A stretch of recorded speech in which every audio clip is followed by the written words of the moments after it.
Hello and welcome to episode 111 of the So Video Games podcast, where we talk about any game at all, including new stuff, old stuff, and anything in between. If we are playing it, we will be talking about it. Today we are recording on December 24th, 2018, aka Christmas Eve. It's Christmas Eve, everybody, or at least it is now. Maybe you'll be listening to the show on Christmas Day. I mean, I hope you have better things to do on Christmas Day than listen to the show, but I'm going to try to get it out on Christmas Day as a little Christmas present to everybody who listens. Aw, that's sweet. I know. That depends on how busy I am later tonight, so don't hold me to that. But my name is Corey Motley. I am a staff writer at GameCritics.com. I'm also 50% of this show. Joining me, as always, every week, the lovely Brad Galloway. He is the editor of Game Critics. How are you, Brad? I am doing wonderful. Merry Christmas and Happy Holidays to you, sir, and also to all of our listeners. Thank you for joining us. Happy to be here with you all and wishing you all the very best. Also, side note, a couple episodes ago, we said that we were recording at the earliest time of the day we've ever recorded. We've actually beat that. We are recording even earlier. So, folks, I also apologize if I'm completely incoherent and not making any sense. I've had one cup of coffee. I don't think it's kicked in yet. And I am definitely a night owl and not an early bird. So please forgive me if none of this makes sense. We will work our way through this. Also, tiny bit of housekeeping. We just recorded Banter. We recorded about an hour of Banter. A pretty good Banter. I don't want to, raise your expectations. It was intense. Intense Banter. Yeah, there's some, So Video Games exclusive, footage, news stories in Banter this week. But what I really want to say is that we experienced a handful of, audio issues while we were recording Banter where either one of us was cutting out from the other person and we couldn't hear them.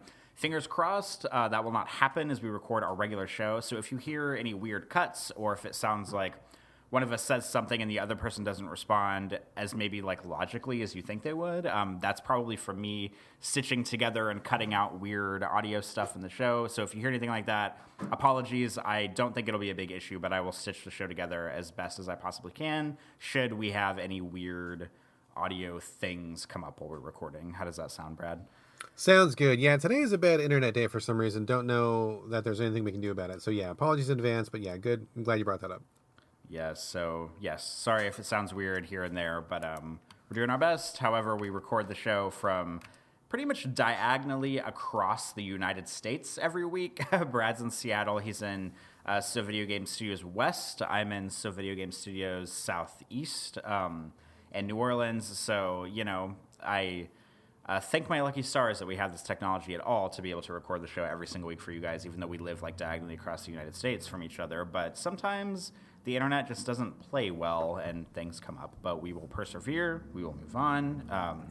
Brad, do you have anything before we jump into games? I mean, I think what you said is actually kind of amazing, and we should kind of just take a moment to recognize that because literally we are thousands of miles apart. We are in different time zones, and we manage to do the show every week, and it's just no big deal. We just get together and do it, and our fans listen. We have fans across the world, in South America, in Europe, in those Scandinavian countries that I can never remember where they are, what to call them.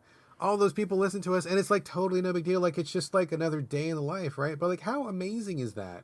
How amazing is that we can do these things, and the world is getting smaller in that way, and we are more connected with our brothers and sisters around the globe, and it's just oh yeah, just normal. But man, how crazy! Technology is amazing. We got to just take a minute to just recognize and appreciate what we have. So I'm really glad that we have the chance, not only for us to do this. We've spent so much time on this podcast, and I really cherish every one of these days because we get to be good buddies, thanks to the magic of the internet. But we can also invite so many people to share that with us. That's amazing. Yeah, sometimes I think about pre Thomas Edison inventing the light bulb kind of days where back in the day, there's no way they could have possibly known that at some point in the world or in the future, we would have the ability to talk to people who live across the world, in the moment, or now we have video chatting or FaceTiming or whatever, or Skyping, where you can literally see someone who lives on the opposite side of the globe at the exact same time as you are right then and there. And it makes me wonder, I honestly, to be frank, I don't think that humanity and civilization is going to be around anymore in like 100 years. Like I think we're going to kill ourselves on the planet. But like it makes me think about like if humanity still exists in like 200 years or 500 years or however many years, like what the hell are they going to have then that we don't have now? Like, are we going to invent like teleportation technology at some point where you can just like step into like a Star Trek like transporter and then like I could be in Seattle in 30 seconds or something and then be back in New Orleans? Like, it just makes me wonder like what else could because like, I mean, if you ask like George Washington about the internet, like there's no way they could have ever thought that something like that would have been possible. And then like today, in this day and age, like what could be possible in the future? Like we have no idea. And so it just makes me think about like what could be in the future. Should humanity not tear itself apart, which I think it pretty much is, but like what else could there be? I mean, good point. I don't think George Washington would have even understood even the concept of what you would try to tell him about if you tried to explain it to him. And as far as our world, we're either going to be living in a series of contiguous Mad Max wastelands, or we will hopefully have clean water and sustainable resources. That's kind of the best I'm hoping for at this point, but I guess we'll see how it goes. Sorry, that kind of got dark there. Yeah, I mean, it's hard to talk about the future without getting dark, but it is what it is. You want to jump Technology, in? Yay! Yeah. Would you like to? I'm gonna pre-set up a pun real quick. Oh, okay, damn yes. it! I can't do it anymore. I thought you were gonna talk about your other game first. I was gonna say, do you want to dive into the next game? But we'll just say it when we get to the next segment. I'll save it. Say it then. All right. Okay. So let's talk about. You're gonna go first this week. I don't want to spoil whatever game you're talking about. I will let you know that I've like heard of it in passing from like a couple people tweeting about it, but I don't really know what it is. I suspect it might be my jam, but I will let you talk about it and describe it, and then we can circle back when you're finished. Sounds good. First game this week is 11-11 Memories Retold. This is from Aardman Studios, which are the people that make Wallace and Gromit and Chicken Run and all those movies, like the animated claymation movies. Are you familiar with those? I am. Okay, so these are those people. I don't know why they made a game all of a sudden. I don't know if they're just doing it as a one-off, as a piece of contract work, or if they are getting into games or what. I'm really unclear and really confused by this. But this is about World War I, and it's kind of weird that we're seeing a lot of World War I games all of a sudden. Like, it's kind of like en vogue to talk about it now. But this is like the third or the fourth World War I game I can think of off the top of my head. But anyway, this is a narrative game, kind of like in the Telltale vein, where you have a character who's walking around a small-sized environment, and there's very limited number of things to interact with, and then you talk to people. So very, very, very much in the Telltale style. As a World War I story, they are telling two different tales that are intertwined. On the one side, we have this guy who's in Canada, and he is a photographer, and he is not interested in going to war, but he really wants to impress this girl that he's in love with, and he sees her kind of like going gaga over this guy in uniform, and he's like, well, if I had a uniform too, she would go gaga over me. That's a really bad reason to join the army, just in my opinion. On the other side, we have a German who is working in a Zeppelin factory, because nothing's more German than a Zeppelin. And his son is in the war, and he goes missing. And so he enlists in the army to try and find where his son disappeared. And he wants to, that's his way of getting on the front to figure out what happened to his boy. And it goes back and forth between these two characters. At the beginning of each chapter, you can choose which one you want to see first, but eventually you have to do them both. Doesn't really matter which order you go in. And it starts as they're both in civilian life. Like, you get a taste of what the photographer's life is like. He's kind of taking pictures, talking to the girl, feeling like he's friend-zoned or whatever, and he wants to get the oh my God. uniform and, et cetera, et cetera.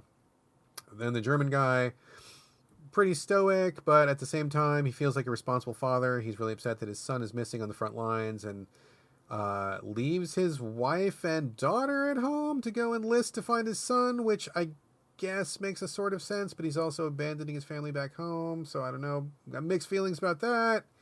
And so they go back and forth, and then eventually they get to the front lines. The Canadian guy is with his regiment, and they are rushing a big emplacement. The German guy is actually at the emplacement, and then he is like being an engineer and doing engineering stuff there. Stuff happens, and they eventually meet on the battlefield, and then it becomes a story of we are both human beings, even though we are on the opposite side. And really, aren't we just the same underneath it all? So that's kind of what the deal is. I didn't like this game at all. I thought it was really boring, and I thought it was really, really dull. People were telling me that this was a Game of the Year contender, which is why I checked into it. Because I definitely love when people give me hints or tips about stuff, especially if it's something small. And a couple people had mentioned this very highly. And I'm like, okay, cool. I'll download it. I'll pick it up, and I will check it out. Because I'm always on the hunt for stuff for the Game of the Year that I want to, highlight. And I had enough time left in December that I could check it out. So I did. And I got about, I want to say like a third of the way through it. And I just got so bored. I needed to tap out, which is unfortunate. I mean, basically my issues with it stem from the fact that it feels like the game aspect of it is just not there. Like there's not much that you do. You're basically kind of just like watching these guys tell their story. And I mean, to be frank, I wish they would have gone either way with it. I wish there would have been a lot more to do. For example, if I was the German, I wish I was doing more engineering. I wish I was hunting on the battlefield for my son. I wish I was shooting a couple guys or something. And on the Canadian side, I wish I was actively taking more photos, or I was dodging incoming fire or something. I mean, you're basically just like walking around talking to people that don't have much to say, and then you find a couple doodads here and there just to advance the story, but it's really slow. It's really dull. And I get that they're taking their time to set things up, but after a couple of hours, I just felt like, oh my God, I feel like I should be way further in the story. I feel like there should be more happening. And I honestly couldn't get through it, dude. I just found it to be really, really boring. Just really dull. Not much happening. That's too bad. Yeah, I mean, it sounds like a good idea. I was very interested in it, but walking around these maps, I also hit this one section where the map ended up being a little bit bigger than the other maps that came before it, and they wanted me to find this one thing, and I was circling, and I couldn't find it. I didn't know where it was, and I just was getting bored and frustrated because I just couldn't advance the story. So yeah, I mean, either I wanted more things to do, or I wish they would have, I think this would have made just a better animated film, like if they had condensed it down, cut out all the parts that were quote unquote the game parts, because I mean, finding a flask because one of my friends wants to drink some bourbon before they go to battle is not really that exciting. I mean, he could just pull the flask out of his pocket and we could move on with the story, but taking 5 minutes for me to go find the flask, which is somewhere on a map that I don't know where it is, to go, it's not meaningful stuff. You know what I mean? Like, it's not really doing a lot to move the story forward. And I was like, okay, this is really dull from a gameplay sense. It's really slow from a story sense. And this is a perfect example of somebody wanting something to be a game, but not really thinking it through. Like, it's not really taking advantage of the game side. And I think it would have been, if it was a 90-minute animated movie, I think it would have been much more powerful, much more immediate, much more worthwhile than whatever X amount of hours game that it ended up being. So I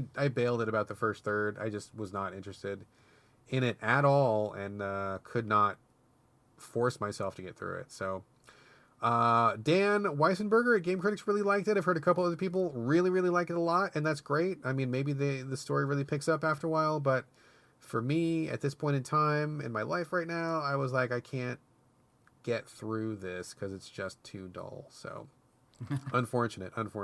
I did have one more thing to say, but any questions or comments so far, Corey? I don't think so. What else do you have? The other thing to say about this is there's one thing that's really interesting. When I started this game, I'm playing it on Xbox One. When I went into the menu, like every time I start a new game, I go into the options menu. I don't know if you do or not, but every time. Okay, right on. Fist bump. Go into the options and check it out, and I saw one of the options was grayed out and unavailable. I'm like, what is that? And it said,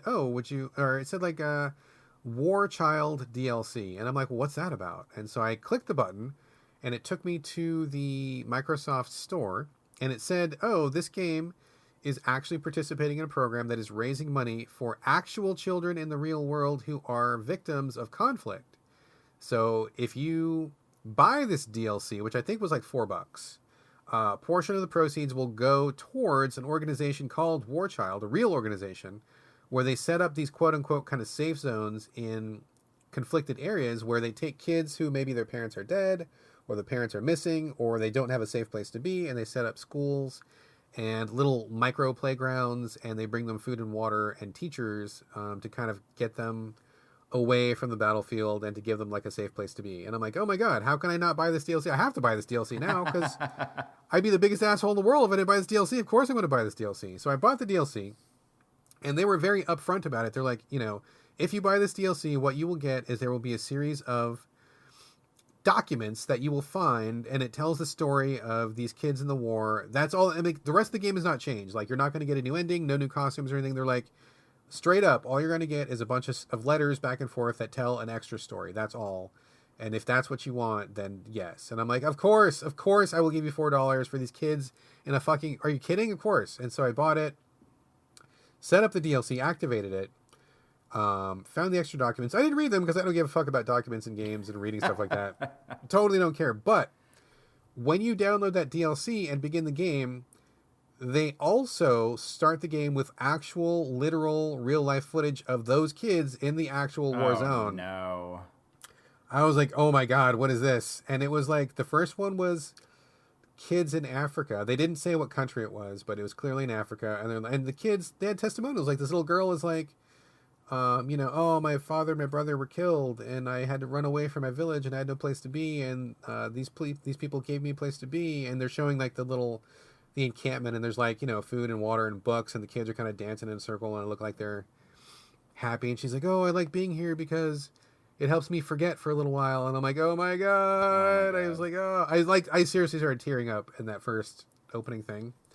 And then you get to the end of chapter 1, which is as far as I got in the game, and they show you another cutscene, and in this time it was a little boy in Iraq, and he was like, oh yeah, my village is gone, and I don't have anything, and I love these guys because they brought me books and computers, and I can have this life. And I'm like, oh my God, can I give you another $4? I can't, but if I could, I would. Like, so I don't regret playing the game because I am happy to have donated part of that money to those people. And I think that's a really cool thing that they did, because in games I'm sure you've killed as many people as I have, virtual people, in all the games we've played over the years. And so I think it's fine to take 5 seconds to recognize that violence is a real thing and the real world is a thing. And there's kids out there who are suffering. And, we are downloading all these games and dumping money on games that we don't really even play. And my Steam library, I've never touched it, but I keep buying games, and et cetera, et cetera.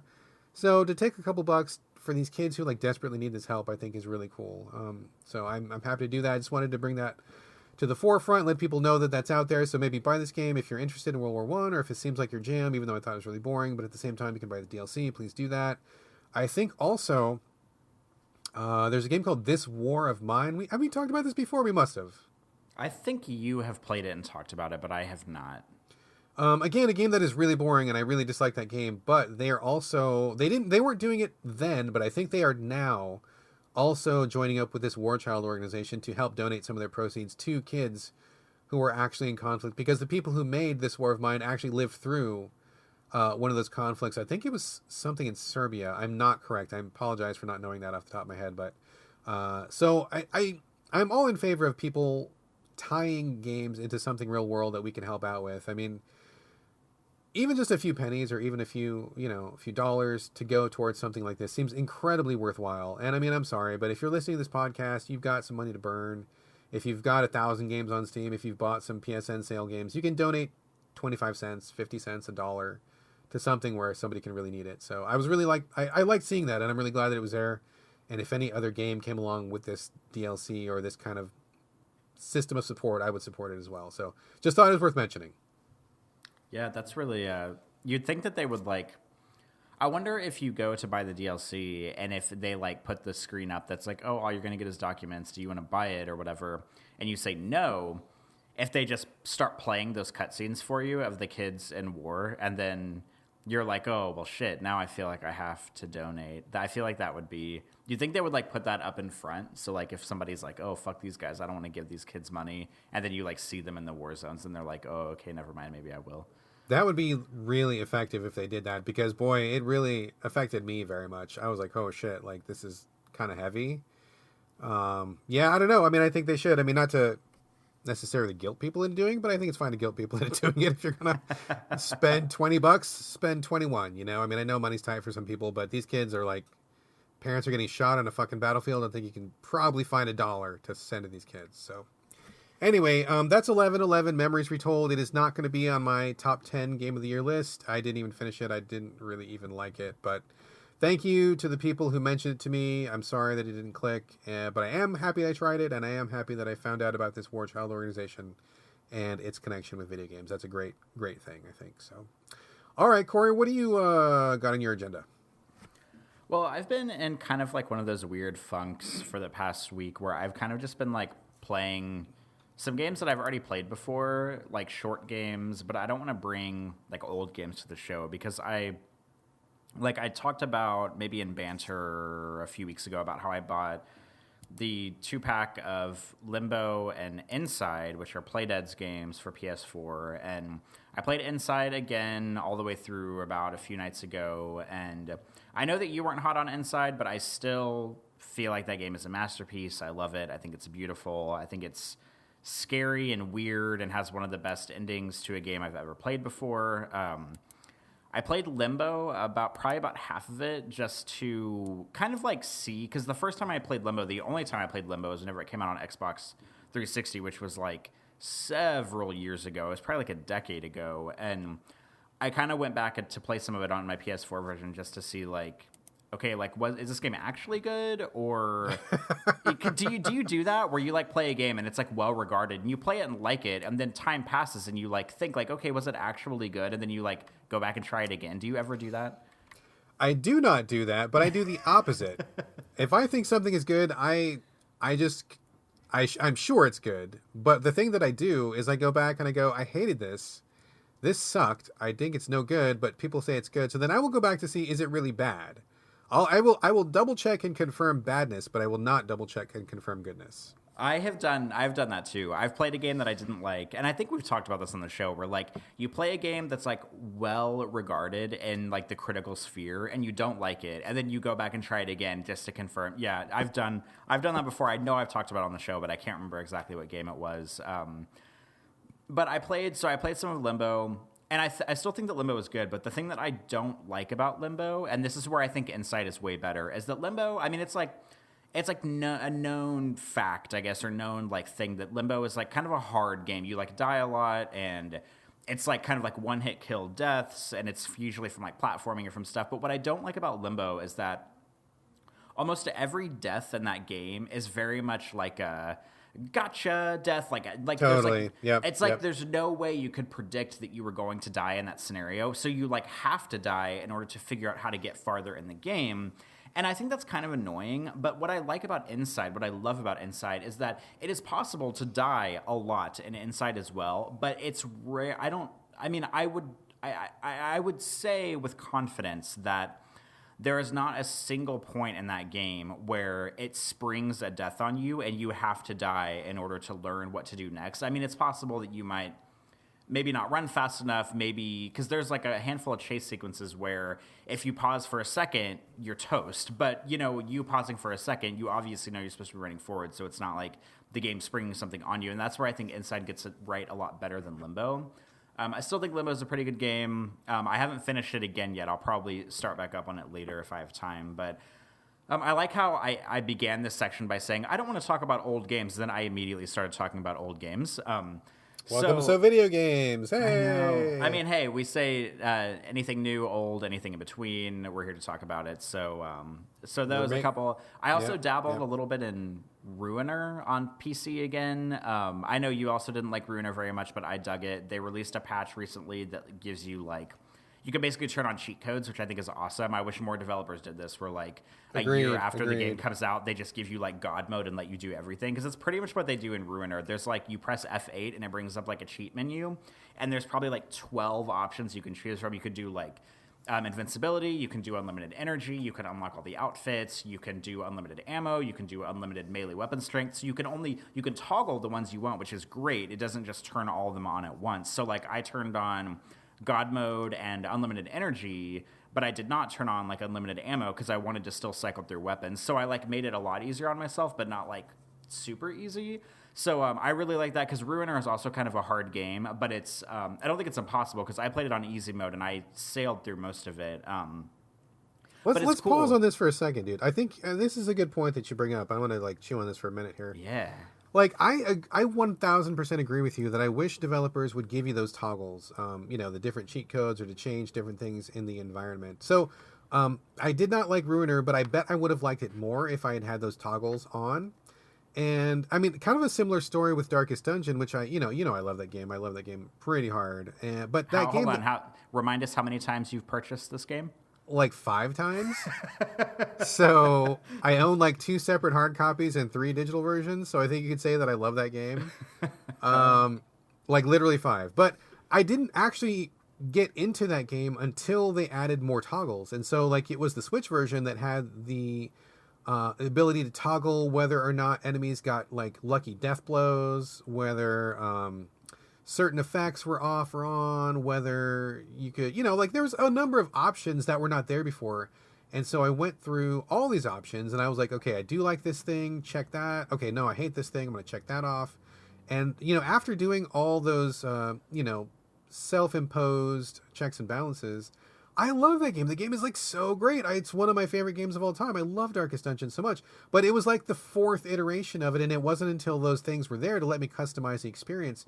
I don't see any problem with developers giving players a choice of those options, and not even necessarily that it's just God mode or not, but just like, how much damage, or do you like this particular effect that happens, or, what do you think about this?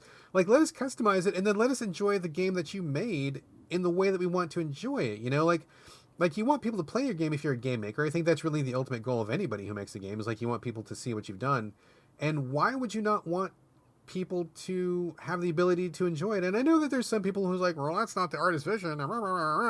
Like, whatever, dude. Like, I mean, let people customize, let people change, let me interact with what you've created in the way that is best for me, because I'm not you. My life situation is different. My time availability is different. My patience level is different. Like, I just don't see a downside to letting players opt in. Like, give them the vanilla experience, and then they can change it if they don't like that. I mean, would you be fine with this being in every single game, Corey? Yeah, I mean, we've talked about this a little bit on the show, because I remember you, whenever you played Celeste, I remember us having a discussion about this too. I mean, I think it's a good thing. I think the sort of like the, I don't know. I mean, like maybe like the caveat or the difficult thing here is like, obviously in order for developers to like think about this and implement this and do it and patch it and whatever, I mean, it takes probably a lot of time and a lot of commitment and a lot of, development time and everything, because they don't just press a button on the keyboard and it, puts a, sort of like a debug menu up for cheat codes and stuff. So I think some of it depends on, the funding and the success of the game itself, or the developer and publisher at hand. But I think like in a perfect world, I would like this sort of thing to be implemented in a lot of games. But I also know that it's not just something people could snap their fingers and make it happen in every game they make.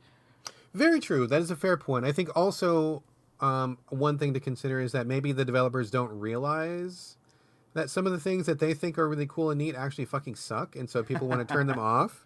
So maybe just getting feedback from the community is one thing that spurs them in that direction. But I mean, like, for example, like in something like an Assassin's Creed or something like a Battlefield or whatever, where there's like billions of dollars poured into it and 300 people on the development team or whatever, like in a case like that, I don't really see any reason why the story mode can't have toggles, or, any big budget game where it's like, just let me play the way that I want to play, because that's really, I mean, isn't it really about like enjoying things? It's not. I just don't see games as like a dig measuring contest anymore, or like a hurdle to get over. So, and it's funny you bring up Celeste too, because Celeste is actually a stunningly difficult game. Did you ever get around to playing it, or no? I never played it. Okay. I don't think it's probably your jam, but that's a game where I played it on the vanilla settings, and the vanilla settings are really hard. Like, you must have like top level platforming skills to get through that.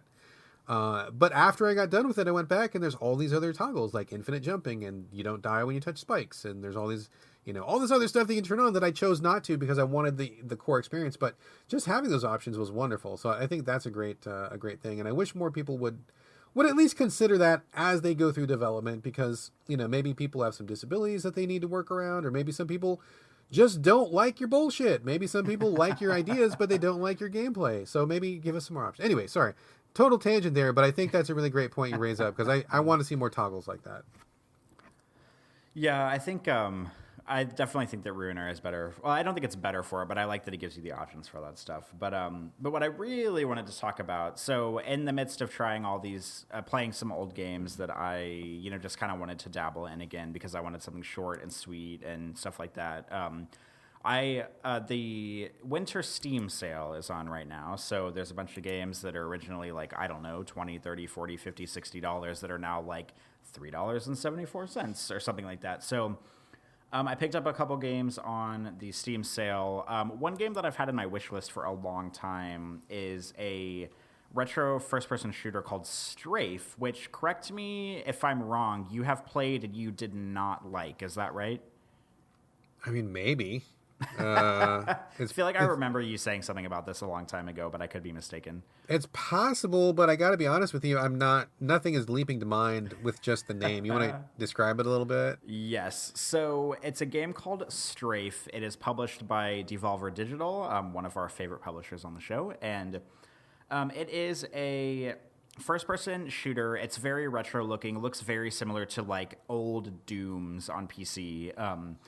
It is, what I didn't know whenever I bought this game, and I'm an idiot because it's right there on the store page, and if I would just learn how to read, I would have known this. But what I didn't know, as I got caught up on the retro visual flair of it, is that this is a roguelike. And we all know I'm like, if you're in a room with 100 people, I'm the one who doesn't like the roguelike or whatever. But I thought I'd give it a shot. It was like less than $4 on Steam sale, and it's been in my wish list forever. So I picked it up. It's pretty much just a retro-looking first-person shooter. You're in like some kind of like space station or like spaceship or something. There's like monsters everywhere. The monster design kind of reminds me a little bit of like Half-Life 2 were like a retro first-person shooter. Like if you like degraded Half-Life 2 into like Doom 2 level visuals, like that's kind of what it looks like. Because there's like a monster, kind of like a spidery-looking like human hybrid monster that kind of like jumps around, and it reminds me of like a big like head crab with kind of like a human torso. That sounds really grim, and it kind of is, but like there's that, and there's like a couple monsters that look like the head crab zombies, but they like shoot guns or they throw grenades at it. And it's basically, the game is called Strafe because it's kind of like fast and deadly, and it's basically just a roguelike. You're going through different levels. You're collecting scrap in the levels as you shoot all these monsters. And you can use the scrap in the level there's like a couple of sort of like storefronts. That's a really bad word to use. Vending machine is maybe a better word to use, where you can use the scrap in the level to like upgrade your armor or get more health or something like that. There's a couple of like food, like things like vending machines where you can like grab some food to refill your health, but it's pretty like difficult, which is kind of the point of roguelikes, I feel like. And every level, I don't know if it's procedurally generated, but like whenever you start the first level, like the opening room looks the same, but once you leave that room, like things are a little bit different from there on out, and you have to like kill a bunch of stuff and then like get to the end of the room, and then you move on to the next one. But if you die, you like start back at the first level. This is pretty standard roguelike stuff. But what I think makes me dislike this game a little bit is that I kind of just like don't understand what it's doing, and maybe that's partially my fault for like not taking the time to, I don't know, like read everything on the storefront or something. But like I did the tutorial, and the tutorial basically just shows you how to like move and shoot and use like the vending machines, and tells you how to get scrap and everything, which is pretty standard tutorial stuff. But then you start the game, and like you go through the levels, you're shooting these monsters. Whenever you get to the end of the level, you have the option. There's like a couple of different ways to exit. There's like two different like portal things, and I don't know what the difference is between them. And like sometimes when I exit, I like move on to the next level. And I've never made it past level 2, so that's like also problematic for me. It shows kind of like how terrible I am at this game. I haven't made it past the second level, and like sometimes when I die, I respawn and I'm in like the first level. But because it's sort of like I don't know if it's procedural generation, but it's just a little bit different. When you respawn in the first level, like things kind of look a little bit different. So like sometimes I think I'm actually still moving on in the game, but I don't actually think I'm moving on in the game. And I wish that like the game would make it a little more clear, like exactly how you're progressing, or like whenever you get to the end of the level, like which portal you go through that takes you where. And I mean, partially this might be me being an idiot, but like another game that I talked about a long time ago that Devolver also published is a first-person roguelike, which is very similar, called Heavy Bullets. And this is the one where you have a pistol, and whenever you shoot your gun, you have to pick the bullets back up from the environment and reload them into your gun. And these games are pretty similar. Like they're both retro-looking first-person roguelikes. They're both like Strafe is kind of bills itself as more of like a fast action game, and Heavy Bullets is a little more strategic because you have to like pick up the bullets and then reload your revolver, and you have to reload it slowly. But like Heavy Bullets kind of tells you like everything you need to know. Like here's the vending machine, you can save money, you can deposit the money to use in later levels. It's very clear about like how many levels there are and like your progression. And I feel like Strafe is kind of like nebulous about the overall like framework of the game. And it just kind of, I mean, I don't think it's a bad game. And I feel like people who like retro first-person shooters and who like roguelikes, this is probably pretty good. But it's just like not entirely my jam. The roguelike nature of it and sort of like the unclear objectives of what's going on like left me feeling a little bit cold. So I just like stopped playing it. I have never played this one. I looked it up when you were talking. I'm sure I've seen it at some point. I've never played it though, because I'm not a fan of retro shooters. I'm not really a big fan of shooters like this. This kind of, it looks kind of like Doomish or something like that. Would that be accurate? Kind of like a 90s sort of a early first-person fast action shooter kind of a thing. Oh yeah, it's totally like that. Yeah, I mean, nothing against it. Just not my jam. Just not a thing that I enjoy. So I probably wouldn't ever play it. But is this the kind of, I mean, it sounds like what you're describing. Is this the kind of thing where it's like you're supposed to just figure out on your own? Like, is discovery part of this process? Like, I hear you saying like they don't explain anything, and it kind of reminds me of Below, which we talked about last week, where a big part of Below was they don't tell you jack shit, and so you're supposed to like, I guess, experience the joy of discovering and figuring things out, which didn't ever happen for me because I thought the game was just really badly made and annoying. Is that kind of like what's going on here? Like, do they expect you to figure things out? Like, oh, I died and that thing was this, and now I know, and I'm not going to die next time. And like, was that the loop that you're supposed to get into? I mean, it doesn't seem that way. Like, it seems, because I believe in a such thing where like a game doesn't tell you anything and it's still like is interesting enough for you to keep playing. Like, I just talked about Inside. I feel that way about Inside. Like, when you start Inside, like, you have no fucking clue what's going on. It's also possible to finish that game and still have no fucking clue what's going on, but that's a different thing entirely.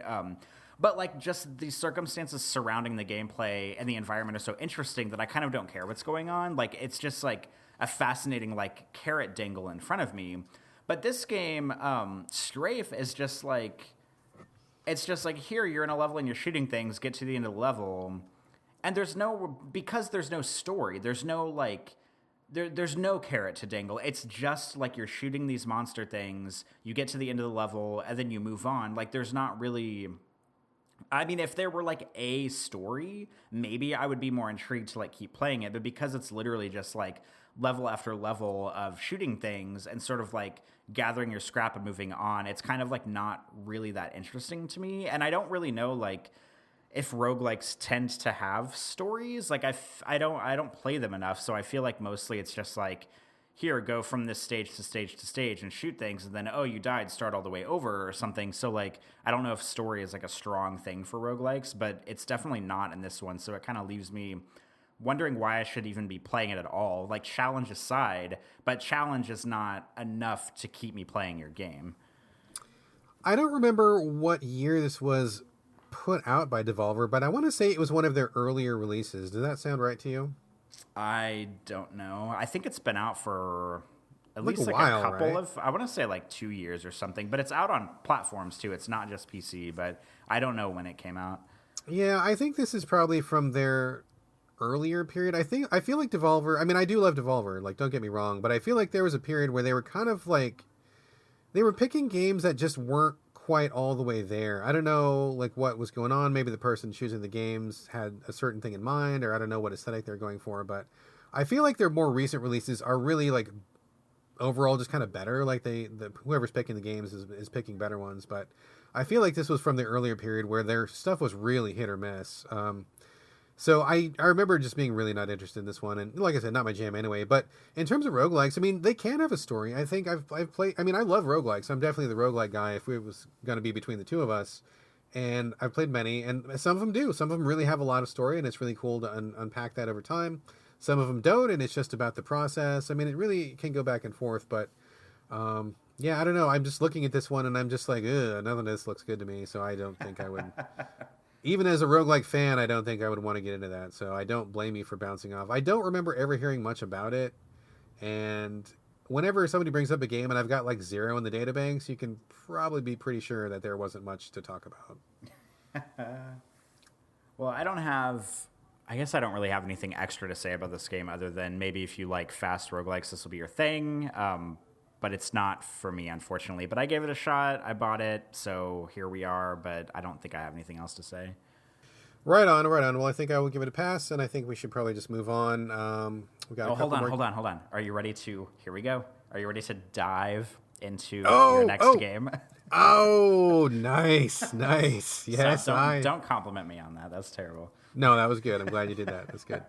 No, yes, absolutely ready to dive in. I am going to be talking about Subnautica, which comes out from, I believe it's Unknown Worlds, I think is the development studio. Apologies if I got that wrong. I'm pretty sure that's what it is.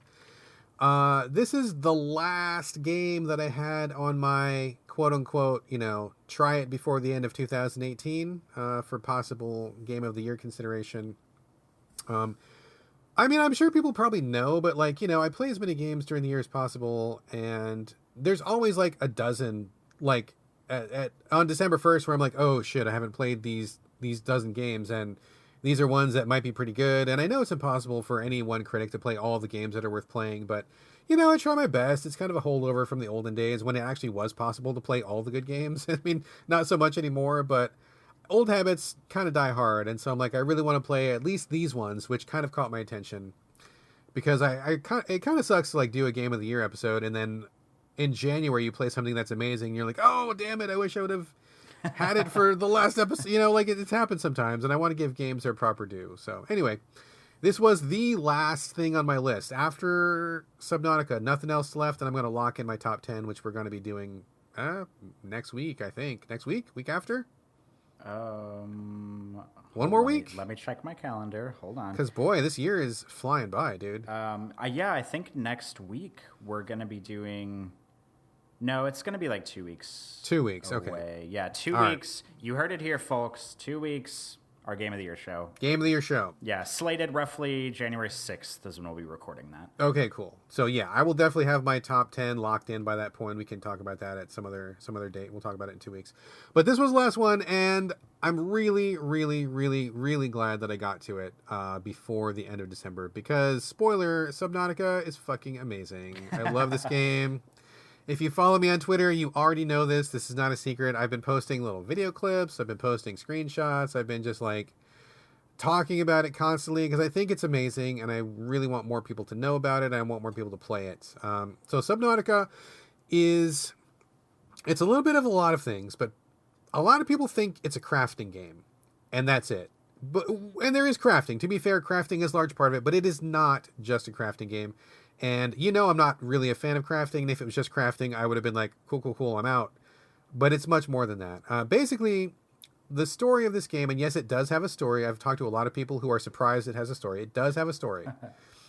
You play a passenger on a interstellar ship of some sort. I don't know if it's like a cruise ship or a military ship. Vague. You're on this big ship, cruising through space, and your ship has trouble, and you crash on a water planet. You are apparently the only survivor. There's definitely a story in this game. I'm not going to spoil any of it. This is not a spoiler section, so I'm going to be avoiding certain things, and if I sound like I'm being really vague on it, please forgive me, but I'm trying not to spoil anything. So you are the only survivor, and you're in a little life pod. It's like a little bubble with little floaties on it, and you're just bobbing on top of the sea. And like 99% of the planet is water. So you get down there, you wake up, you're all alone, you're in this little life pod. And the cool thing about this is that the developers have clearly taken a lot of time to think their game through. Now, to be fair, crafting is a large part of this game, but it's not just crafting for the sake of crafting.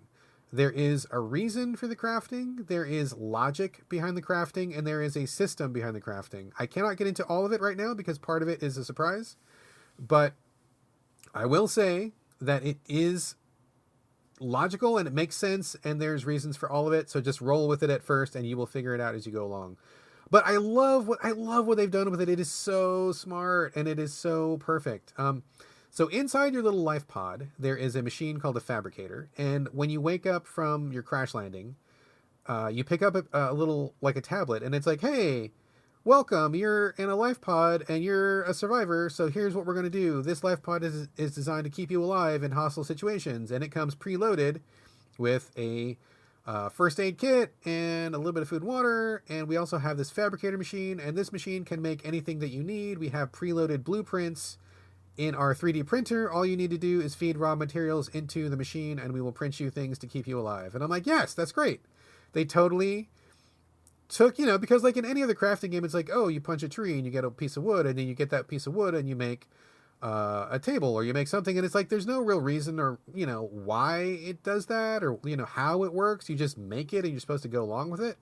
But in this game, they really took a minute to say, well, how would this even happen? How would you even craft anything? How would this guy who's just a passenger on a ship be able to make a knife or a house or an oxygen tank? Like, how would you do that? Well, they've taken care of that for you. Like, they totally set it up where this is part of your survival kit. I love it. Brilliant idea. Makes perfect sense. 3D printer, all you got to do is feed it with raw materials. Perfect sense. Very logical. I love it. I love stuff that makes fucking sense. So it's not hard to get on board with that, because the machine will tell you, oh, I need this kind of material and I can make this thing for you. Bring me some titanium and I'll make you a scuba tank or whatever. So like, you go along with this, you make some stuff, and you jump into the water at some point, because you're going to have to leave your life pod at some point. And like, you get in the water and it's just like, it's beautiful under the water. Like, these guys have done an amazing job of crafting this undersea environment. It looks gorgeous. The water effects are gorgeous. The animals swimming around underwater are clearly alien, but they look like they would be real animals. Like, there's an artistry to them and a design that makes sense. Like, you can watch them swimming around, doing their own little routines, and it's not difficult to imagine that this is like a real living biome, So you swim around, you craft things, like, you start out small, make yourself some swim fins and an air tank, and then you gotta stay close to the surface because you can't be underwater for very long. But as the game goes on, you build more and more things. You find some wreckage from your ship that you will get, like, new things to make. Or sometimes the game will say, oh, conditions have changed. Like, for example, this is not really much of a spoiler, but at one point, the radiation level of your world goes up. And so the little fabricator says, oh, the conditions of this world have changed. We have now unlocked the radiation things that you need. So it wasn't there before when you didn't need it. But then once you do need it, it does show up, and there's a logic to why it shows up, and it makes sense. So I really appreciate that as well. The UI, I think, is pretty great. Like, it's very clear to see what you need to make what, and they make it very easy to find out what you need. So they don't overwhelm you at first, which is good. They only give you the stuff that you need. Once you get comfortable with that, things kind of unlock slowly as you go. And it's very clear, very concise. They keep track of all the information in the game if you ever need to refer back to it, so that's really good as well. I mean, the UI, I think, is really great, and there's a lot of helpful systems in there, so that's really good. But the thing that I really like about this the most is there's a real sense of exploration and of just being in an alien environment and checking it out and using your head to survive and discovering things. I mean, just kind of swimming around on the bottom and seeing these weird monsters and finding little pieces of metal to use, or finding a wrecked piece of your ship and scavenging whatever you can get from it and bringing it back to your life pod. It's all just like really compelling. Like, I mean, it all comes together so well, and it's not hard to kind of fall into the, I mean, I hate to say it, it's kind of a pun, but like the immersive quality of this game, because It just comes together so well. The other thing that I really like is like the feeling of crafting something. It's not just stuff to make for the sake of making it, but like whenever you make something new, it's like, oh God, this amazing. Like I totally needed this thing. Like I needed this thing to survive. And like all of a sudden, like you're surviving way more, or you have something that really helps you.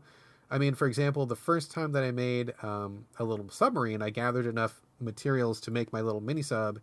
It was like this huge revelation where I was like, oh my God, I can finally go deeper and I don't have to come up for air every 5 seconds. And I'm protected from these fucking piece of shit fish that keep biting me. And I'm, like you can go so much further. Like everything you make is just like a big step of like, this feels amazing to make this. And it feels like it was worth it. Like you're not just collecting bits of stuff because it's busy work.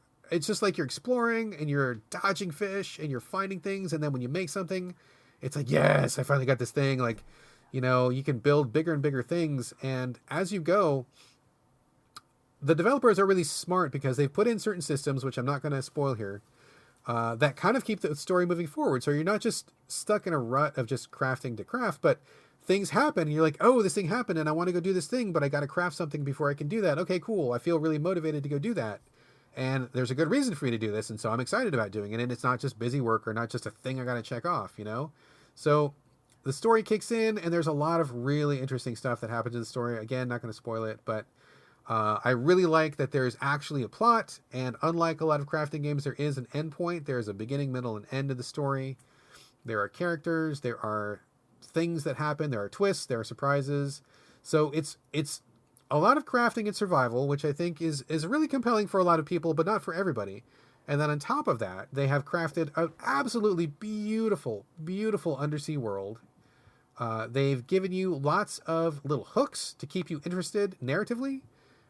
There is a pace to it. There is lots of different things to see and do. Lots of things that happen that are just very, very fucking cool. I know I'm not really being very specific, and I'm really sorry about that, but I honestly think that a lot of the joy of this game is in the discovery and the exploration and the surprise, and I would be doing a real disservice if I spoiled that. But I absolutely love this game. I think it is brilliant. I think it is so smart. I think it is so good. I played, I think between the last 2 days, I think I probably put in 12 or 15 hours over the last 2 days, which is a lot of game time for me. Unprecedented amount in the last couple of years. So I just have not been able to pull myself off of this. I think it's just so fucking good, and I just want to keep playing more, and I love every minute of it. I think it's brilliant stuff. Brilliant stuff. Corey, your thoughts? Okay, I have a couple things to say here. Maybe 3 things, so maybe more than a couple. I just want to say that, first of all, when you're talking about the crafting system and the fabricator that makes stuff for you, I immediately thought, I know you didn't like this game and I loved this game, but I immediately thought of Prey, because in Prey that came out last year, it's pretty much the exact same thing in that game. There's you pick up different crafting material, and it's not a crafting game, mind you. It's just basically a way that you can make more ammo for yourself, or more med kits, or more whatever, but that's pretty much how it works in that game. You have the fabrication machines that are all over the space station. You get the raw materials, or you can break stuff down into raw materials. You take it to the machine, you load the materials in, and then you decide what it wants you to make, and then you say make it, and then boom, it makes it. So it's a really easy kind of fluid way of crafting that I liked in that game, because it's not a crafting game, but there are elements of crafting in it. 2 other things to note. The first thing is that Epic Games has recently launched its own game store, very similar to Steam or to Itch. And if I get the show out soon enough, which I think I will, Subnautica, if you're a PC player, is free. If you download the Epic Games Store and you buy it on the Epic Games Store, it is free, totally free, 100% free, until the 27th of December. So there's only a few days left. So if we're talking about this and it sounds really good and you're a PC gamer, I would recommend, basically as soon as we finish the show today, I'm immediately downloading the Epic Games Store and I'm going to download this game because it's free and you've said good things. It sounds really good to me. I want to try it. So keep in mind, everybody, if this sounds good, it is currently free right now on the Epic Games Store for PC. The other thing I want to say is, I think after the launch of this game, they patched in a VR version, a way to play this game in VR, and obviously we've talked about on the show about 8 million times, anytime there's a VR component to a game. This game already sounds interesting enough on its own, but because there's a VR component, there's an additional percentage of interest on my part in this game. But I wanted to ask you, I know you're not a VR player, you don't have access to VR, but if you could like imagine playing this game in VR, or like how maybe that would affect the way that I would feel playing it, like do you think that would be like a good idea or a terrible idea, or like what do you think about this game in VR being put together? Well, that's a really good question, and I'm glad you brought this up. So I think the game is fucking amazing flat. Like I think it's outstanding, outstanding. And I don't say that often. Like I'm not on this show every week praising games up and down. So for me to say something is over the top amazing, it's a good game. Okay, so this is not a horror game. It is a crafting, science fiction, survival, aquatic game. But it is a horror game by default because number one, being underwater kind of skeeves me out a little bit. And also, when you are under the water in this game, like you start off in the shallows, and that's all fine, well and good. It looks like a little tropical area. It's cute, colorful fish, etc., etc. But you, as I'm sure you can guess, and this is not a spoiler, will eventually have to go deeper. And when you go deeper, just like in real life, that is when the creepy shit shows up. And I am already scared when I go deep when I play this game because the water gets dark. You have to deal with how you light your environment. Some of your vehicles have lights on them. You can make lights for yourself, but at the same time, it's not the same thing as being in a well-lit environment, and so having it be dark is a thing. I'm sure it is not much of a spoiler to say that there are some things under the water which are not friendly. So there's been a couple of times when I've kind of lost my shit being underwater and being like, so it is a default horror game for me. I suspect it will be scary in at least a few parts for most people.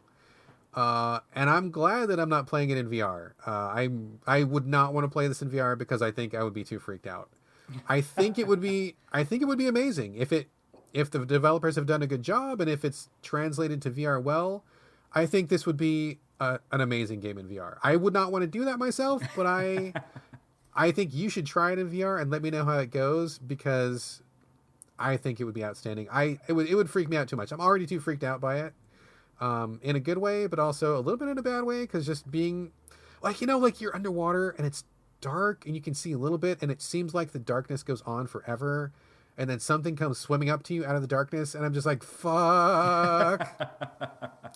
So I would not want to do that in VR. I would shit my pants. I just wouldn't want to even do that. So you try it, let me know how that goes, but if it's a well done port, I would imagine probably pretty outstanding. Yeah, I will try it because I'll download it after the show, and I'll play it. I'll try it kind of like Invisible Hours. I'll try it both flat and in VR and see how it goes. But one of my favorite things is games that are not horror games that also scare you. And this makes me think, the first thing I think of is Fallout 3 and Fallout New Vegas, because I would never describe Fallouts as horror games, but there are times in those games where you're in a building, you could hear something, a super mutant or a zombie or something, and you know that as soon as you turn that corner, it's going to come like running through a door and attacking you. And there's some really intense stuff that happens in those games. So I like the element and the idea of having a game that is not specifically crafted to make you scared, but has moments that do anyway. I think it's really kind of a good, I guess, like attribute to games or developers who do that kind of thing. So I'm definitely intrigued. I'm adding this to my list to play before we do our Game of the Year show. And who knows, maybe it will swim its way into my top 10 as well. Who knows? Ooh, yeah, I agree with you, man. I think it is a mark of excellence when a game is able to navigate many different emotional states where it's not just intense, but maybe it's funny, maybe it's interesting, maybe it's exciting, maybe it's scary, maybe it's peaceful. And I think Subnautica goes through all of those. Like, it's able to go through so many different versions of itself. I mean, it can just be like a chill, hey, I'm collecting pieces of titanium on the bottom of the sea and it's really colorful and I'm just chilling and this is really cool and I'm swimming and it's fun. And then I went deeper than I've ever been last night and I'm like, oh my God, I am fucking scared shitless right now and it's dark and something is out here and I can fucking hear it and I can't see it and oh my God, I gotta get the fuck out of here. And there's so much great to it, and also there's a good balance between excitement and danger, like joy in danger. Like there's a joy in this game of just being underwater and swimming and making things and being great. And there's also death. I mean, there is also like real danger when you're playing. This game goes through all of those things like expertly. And I gotta say, just the underwater world itself is just over the top amazing. I've got nothing but good things to say about this game. I'm excited to hear what you think about it. It may not be your jam. I don't know if it will be. But I am loving it. I literally cannot put this game down. I'm really, really glad I got to it before the end of the year. You will 100% for sure find this on my top 10 this year. So that's all I have to say right now. I probably will circle back when I finish it. And also, we should probably talk about it after you try it just to at least see what you thought of it. But so far, I would absolutely recommend this to anybody. This is a pretty fantastic game. Excellent. Final silly question for you about it is we've been on a big kick of talking about Cthulhu stuff lately on the show. Has there by chance been any giant ass Cthulhu squids in the ocean so far that you have eaten their flesh and you have become brainwashed by them? And is that an element of this game in any way? Oh, I'm so glad you said that because you reminded me of something I forgot to bring up. Answer, yes. There is. This is an alien planet. You are not on Earth. You can look forward to some weird, freaky shit down below. Like almost too much freaky shit. Like there's, it gets freakier as I get further down, and I'm like, oh my god, how much more of this can I handle? I don't even know. This is fucking crazy. There is some crazy shit. So yes, it is not a Cthulhu game. It is not a Lovecraft game, but you will get a flavor of that at some point. I'm not going to spoil anything else. But I'm really glad you mentioned that because these developers, like we were just talking about with the toggles, do a brilliant thing. Because when you start this game, you have 3 choices. And I love that they give you these 3 choices. They just give them to you right off the bat. Number 1, play the vanilla game. You will get hungry. You will get thirsty.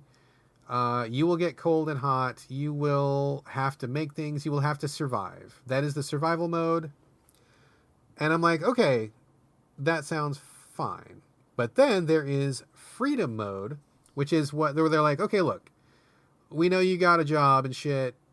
You don't have to worry about food and water, so we're going to take that away. Don't worry about eating and drinking, but you still got to make stuff. You still got to survive. And I'm like, okay, that sounds pretty good. Like, because I got to be honest with you, dude. Whenever a game puts in eating and drinking meters, it's usually ridiculously short. Like, I can eat a sandwich in real life, and I'm not hungry for like 5-6 hours. You know, like I'm good. I can go a pretty long time without eating another sandwich. If I got a little bottle of water, take a sip, I'm good for like a while. But when you play a game, it seems like you got to be eating like a 3-course dinner every 5 fucking minutes, and it's fucking annoying. And I don't know if Subnautica's meters go that fast. I never tried them. But in general, I feel like game developers skew them to be way too fast, and it's annoying. It's just annoying. So I turned off the food and water, but I left everything else on, and I think that for me is a perfect fit because I'm crafting vehicles and tools, and I'm making things, and that's really fun and exciting, and I'm getting the good part of this game, but I'm not bogged down with trying to struggle with my next meal or fresh water. So I think that might be a little bit too much busy work for me. I'm glad that I chose the freedom mode, which I think is a good balance. There's also creative mode right off the bat where you can have access to infinite resources. You get all the blueprints unlocked. You can go anywhere in the world. You never die. You don't take any damage. And so for my son, that is a perfect option. He loves this game as well. It's currently his favorite game. He's playing it literally right now, and he made all the stuff, and he's swimming through the water, and he's having a great old time, and he's seeing all the weird things at the bottom of the sea, and he's just enjoying the shit out of it. So I love when developers give you those options. I'm glad that they put these options in here. I'm glad they did not force you to conform to whatever they thought was the proper way to play this game, because I think the proper way to play a game is the way that it's most fun. And so I found a mode that suits me. He found a mode that suits him. If you want even more hardcore than that, there's a mode for that. So kudos to them for giving you that. And I'm really glad to see that option because, it might have been fine having to deal with food and water, but I'm kind of glad that I didn't have to worry about it. So I like the options there. So anyway, that's there. Feel free to choose whatever option suits you, Corey, and everybody else listening, but definitely check this game out. I will do that, and then I will report back on my VR findings if I don't end up scaring myself to death with giant ocean squids or something while playing. That is some scary shit. Scary, scary shit. Anyway, let's move on. We have one more game to talk about. Would you like to do the preamble, sir? Sure. So we are going to I think we alluded to this last week a little bit. We're going to talk about The Council, which is out on everything except for Switch, probably. But Brad has talked about this game, God, like a few times now that I think about it. And and I finally played it. We're going to do a spoiler section. So if you've not played the council and you want to play the council, or if you care about getting spoiled on anything about the council, I would maybe not listen to the next part of the show. I will have notes in the show notes about timestamps on when we start the spoiler stuff. So basically, like right now will be the first timestamp for the show. I'll add a timestamp at the end when we're totally done discussing it. So if you want to come back and listen to us sign off and listen to Banter, by all means, you could do that. But Brad and I have played. It's an episodic game. It's 5 episodes. We have played all 5 of them, and we are going to talk about anything and everything related to the council, including our endings. The game has multiple endings, multiple ways the story can kind of go different ways. We're going to talk about how we did it, everything. So this is your final warning. If you don't want to hear any spoiler stuff for the council, I would leave this podcast now and come back later. But if you do want to hear about it, or you don't care about this game, or you just want to hear our silly stories about how we played it and what decisions we made, stay tuned, and we will discuss. All right. I think that's a pretty satisfactory spoiler warning. Good. I'm excited we're talking about this finally. I'm really, really curious and eager to talk about this. Just a quick reminder for people, the council is a 5-part episodic series. Comes from, what, Big Bad Wolf or something like that? Do you remember? I don't know. I know it's published by Cyanide, right? Because they also publish Call of Cthulhu. Exactly. It is a Telltale-like game where it's a third-person game. You walk around small environments, interacting with things and talking to people. But there's also a quasi-RPG system on top of that where your character has actual skills which affect how you are able to interact and affect your interactions with people. Also, there is constant saving, so there's no way to ever go back on any of your decisions because as soon as you choose something, the game saves automatically. So there are some real stakes. There's also a conversation system where you have weaknesses and strengths of various people, and if you're able to navigate those, then you can win these conversations. It's almost like kind of like a battle where a person will talk to you about something, and whether you win or lose depends on how well you can understand them as a person and read their personality and say smart things. And the basic premise of the game is that it's like in the 17th century or something, or I forget what time it is, the 1800s or something like that. And you're going to an island, which is owned by a really wealthy dude, to have this conference. Turns out that this conference is kind of like the Illuminati, like the supposed organization which controls all the world's events and steers the course of humanity. That's kind of what's going down here. This guy invites everybody from that time who's important, like George Washington, Napoleon Bonaparte, a couple other people that are like real historical characters, people from Spain, people from the Vatican, to come and talk about the world and decide what they're going to do. And when you get there, people start dying, and so it's up to you to kind of figure out what's going on and unravel the ultimate mystery. And that's the basic premise of the council. Did I leave anything out, Corey? I would say that the only that's totally the basic premise. The big thing that you're perhaps leaving out or maybe waiting to say later is basically the point, part of the point of you going to the island is that the character that you play, his name is Louis de Riche. He is kind of working with his mother. They do like some like detective work, and they kind of work together for the council. Whenever he goes to the island, she has gone missing. So like a big part of the game is kind of you trying to find out where she is, because you're led to believe that she's still on the island and she's kind of hiding from the members of the council, or maybe she's trying to get away from them or something. Like, it's really unclear about why she's missing, but you know that she's on the island somewhere. You're trying to figure out where she is, how well everybody in the council knows her, and like when their last contact with her was. And it's also weird because like no one seems particularly bothered by the fact that she's missing. They're all just kind of like, oh yeah, she's missing, but she'll come around. Like, we'll kind of casually help you find her. But that's sort of like the immediate main objective of Louis, is to find his mom on the island and figure out any information he can about her. You're 100% correct. Thank you for that. It has been so long since I played episode 1, I kind of forgot that's how the game started out. So I feel like the game also kind of forgets that's how it starts. I mean, out. a little bit. I mean, I think there's kind of some logic to it, but you were 100% correct. Like that is how you start. You're there looking for your mom before people start dying. So yes, thank you for that clarification. So we have both played it. We both finished it. I played the game episodically as they were released. So the first episode came out, I don't know, like at the beginning of the year, I think. And so over the course of 12 months, those 5 episodes came out. And I think there's about like 2 months between each episode, something like that, give or take. So I played them, episode 1 in January, February, whatever it was, then waited 2 months, then played episode 2, then waited 2 months, played episode 3. Now, Corey, that was not true for you because you waited until the end of the year. All 5 episodes were out and you basically played them all in a row, right? Yeah, because I bought it on a PSN sale. I got the game super cheap. I think it was like $8 or $10. And when I bought it, 4 episodes were out. And then the 5th episode came out like a few weeks later. And I played the entire game over the course of about 3 days, I think. Okay. So definitely a big difference in how we played the game, which I think is probably going to be a factor in something we should probably talk about. But I think let's just start with generalities first. I really like this game a lot because I'm kind of a fan of the Telltale style of game, but I think that Telltale themselves ran out of juice a while ago.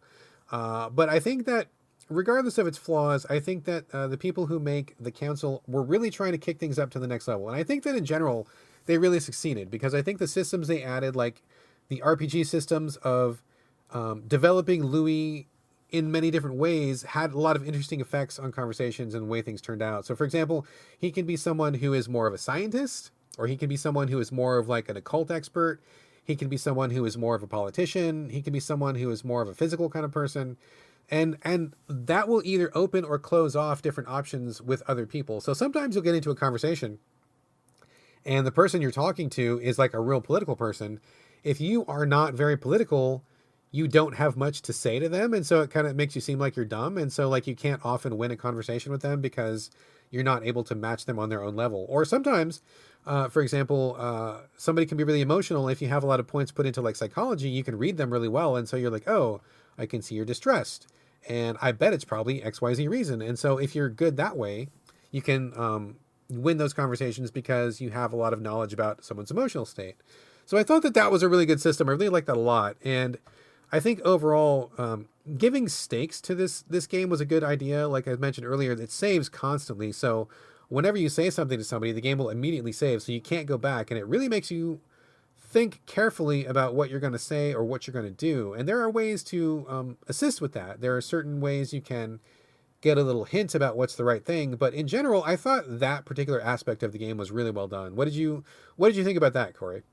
I agree for the most part. I mean, the conversation system is pretty, kind of scary actually, because like there are a lot of times where you're having a discussion with somebody and like whenever, like, it's important to note that whenever you use different skills, because say you're like having like a conversation, like battle with somebody or, like a debate or something. If you have enough points put into a certain skill, like psychology, for example, like you're talking about, whenever you get the dialogue choice to open up, you have, say, like 4 different things you can say. If you have enough points in the response that calls for psychology, you can use it. But whenever you use it, there's like a meter on the bottom left of the screen, and you only have a certain amount, like depending on how high your level is. Say if you're psychology level 1, and you say you use your psychology points on that person to say something, it'll take, say, like 5 points off of your 7 points that you have for your skills. But if you have it level 2, it might only take off 3 points, or level 4, it might take off no points. So you have to be very cognizant of like knowing that you're using your skills and you only have a certain amount, but you do have usable items. Like you have honey that you can eat that'll give you more points back. You have some kind of like herb you take or something that lets, no matter what you choose, it takes no points off. So it's like a free pass. There's one that if you use honey too many times, then you get like exhausted or something, and it like permanently takes 1 point off. And there's like another potion or another thing you can eat that like takes off any of that. Like if you have any negative reactions to things, like if you get too exhausted or something, it'll like make those go away. So there's like a lot of different things you can use. But what I like in general about the conversation system in this game is that, like you said, when people have strengths and weaknesses. So say like his mom, for example. This is not going to be accurate, but say she is immune to psychology. Let's just say that. I don't know if she actually is, but like everybody has an immunity and everybody has a weakness. So if she's immune to psychology, even if you have psychology leveled up and you try to use it on her, you will fail because she knows so much about psychology that you can't win. But what I like about this is that you don't discover people's immunities and weaknesses until you test them. So even if, say, you didn't know that the mom's weakness was immunity, or her immunity was psychology, if you use psychology on her not knowing that, the game will then tell you she is immune to psychology, and then like in your little notebook, like in the options menu, you can go and like look at everybody's listed immunities and their weaknesses. So like even if you mess up, you still learn something about that person, which I think is really fascinating, because there's so often in games where it's either you're right or you're wrong and that's it. But in this one, like even if you're wrong, you still learn something. And then if you proceed to use psychology in the future and you mess up, then you only have yourself to blame because you just like weren't checking your notes, or you didn't remember that she was immune to psychology. But I like that. It kind of reminds me of, I didn't play a lot of this game, but it kind of reminds me of Alpha Protocol, because like in Alpha Protocol, every NPC that you talk to has their own way that they like to be talked to. And you have to remember like, oh, does this person respect when I'm aggressive with them? Because like normally I wouldn't be like an aggressive negotiator, but like if I know this person respects that and they'll respond, then I'll like really be direct and really push. And so it lets you, everybody has a certain way that they like to be talked to, and everybody has specific weaknesses about ways you can like get information out of them, but you just have to remember them and you have to exploit them. And even if you fail, you'll often learn that you shouldn't do that in the future, and then you just have to refer back to your notes to remember who all is immune and weak to what, and as you're having conversations with them. Yeah, I agree. And that was one thing that that was both really challenging and also that I respected about this game, because you're exactly right. Like when you start the game, you don't really know anything about anybody, which is fine because in the game you are actually arriving to this island and you literally don't know anybody. So that makes sense. But as you're talking to people, you kind of feel them out just like you would in real life. Like if you were meeting a person in real life and you didn't know anything about them, you'd be like, hey, how about them Mariners, to see if they were like a sports fan, and you don't know, right? Like you're not going to launch into like this giant discussion. If you're a smart person and you're not crude and terrible at conversations, you will feel somebody out before you launch into something. You meet somebody for the first time and you're like, yeah, it's too bad about Trump, huh? And then you see what their response is, and then you know what kind of person you're dealing with or whatever. So you kind of do the same thing here. Like you kind of feel people out, and the game gives you many instances to kind of test a person before they actually get to something with consequences in it, which I think is good. Sometimes you'll get something sprung on you, and that does occur, but if you're talking to people as much as possible, you'll have a few instances where you're like, oh, you look like you're weak to psychology. Let me try something on you. And then they're like, I can't believe you said that. And you're like, okay, boom, back off. That doesn't work with them. And you learn that. And it's nice. The UI is good, and it puts that on the screen after you discover that. So that's really good. There's a potion you can take that will reveal someone's weaknesses if you're having a real tough time struggling with somebody. I think that's good. And I think also a thing that I really respected was like most of the people in this game are actually real historical figures. And if you know about them historically, it gives you a huge advantage. So for example, I did not know most of the history. I'm not a history buff. I don't enjoy that aspect in real life. But Dan Weissenberger, who reviewed this game for us at Game Critics, is a history buff. And he was intimately familiar with all of these characters before he played the game. So he had this huge advantage because he knew about Napoleon's background, and he knew which way Napoleon leaned politically, and he knew about, all these other figures. I mean, he knew about the British figures, and he's like, oh yeah, this and this. And I'm like, I had no idea. So for me, my Louis was like this dunce who showed up at the island and didn't know jack shit about anything. And Dan's Louis was like, oh yeah, I know all about you guys, and I have this edge when I get here because I've read up on history and I know. So I thought it was really cool they were able to integrate that as much as possible. And if you study your history, you know about these figures, you will have a very good sense of which way they go, and that will definitely help you in the conversations. Because, like, keeping to the example of Napoleon, I was not sure, is he a man of the people or was he someone who supported the monarchy? I had no fucking clue. I just didn't know. I knew he was short. I knew he stuck his hand in his vest and he had weird hair. And He does have weird hair. He does have weird hair, and he's French. That's all I know. Like, I'm not a history buff, right? I know a lot of things about a lot of things, but not about Napoleon. But Dan, so I fucked it up with Napoleon, like, pretty hardcore. Dan sailed through. He had Napoleon wrapped around his finger because he knew all about Napoleon. Yeah, of course he did, right?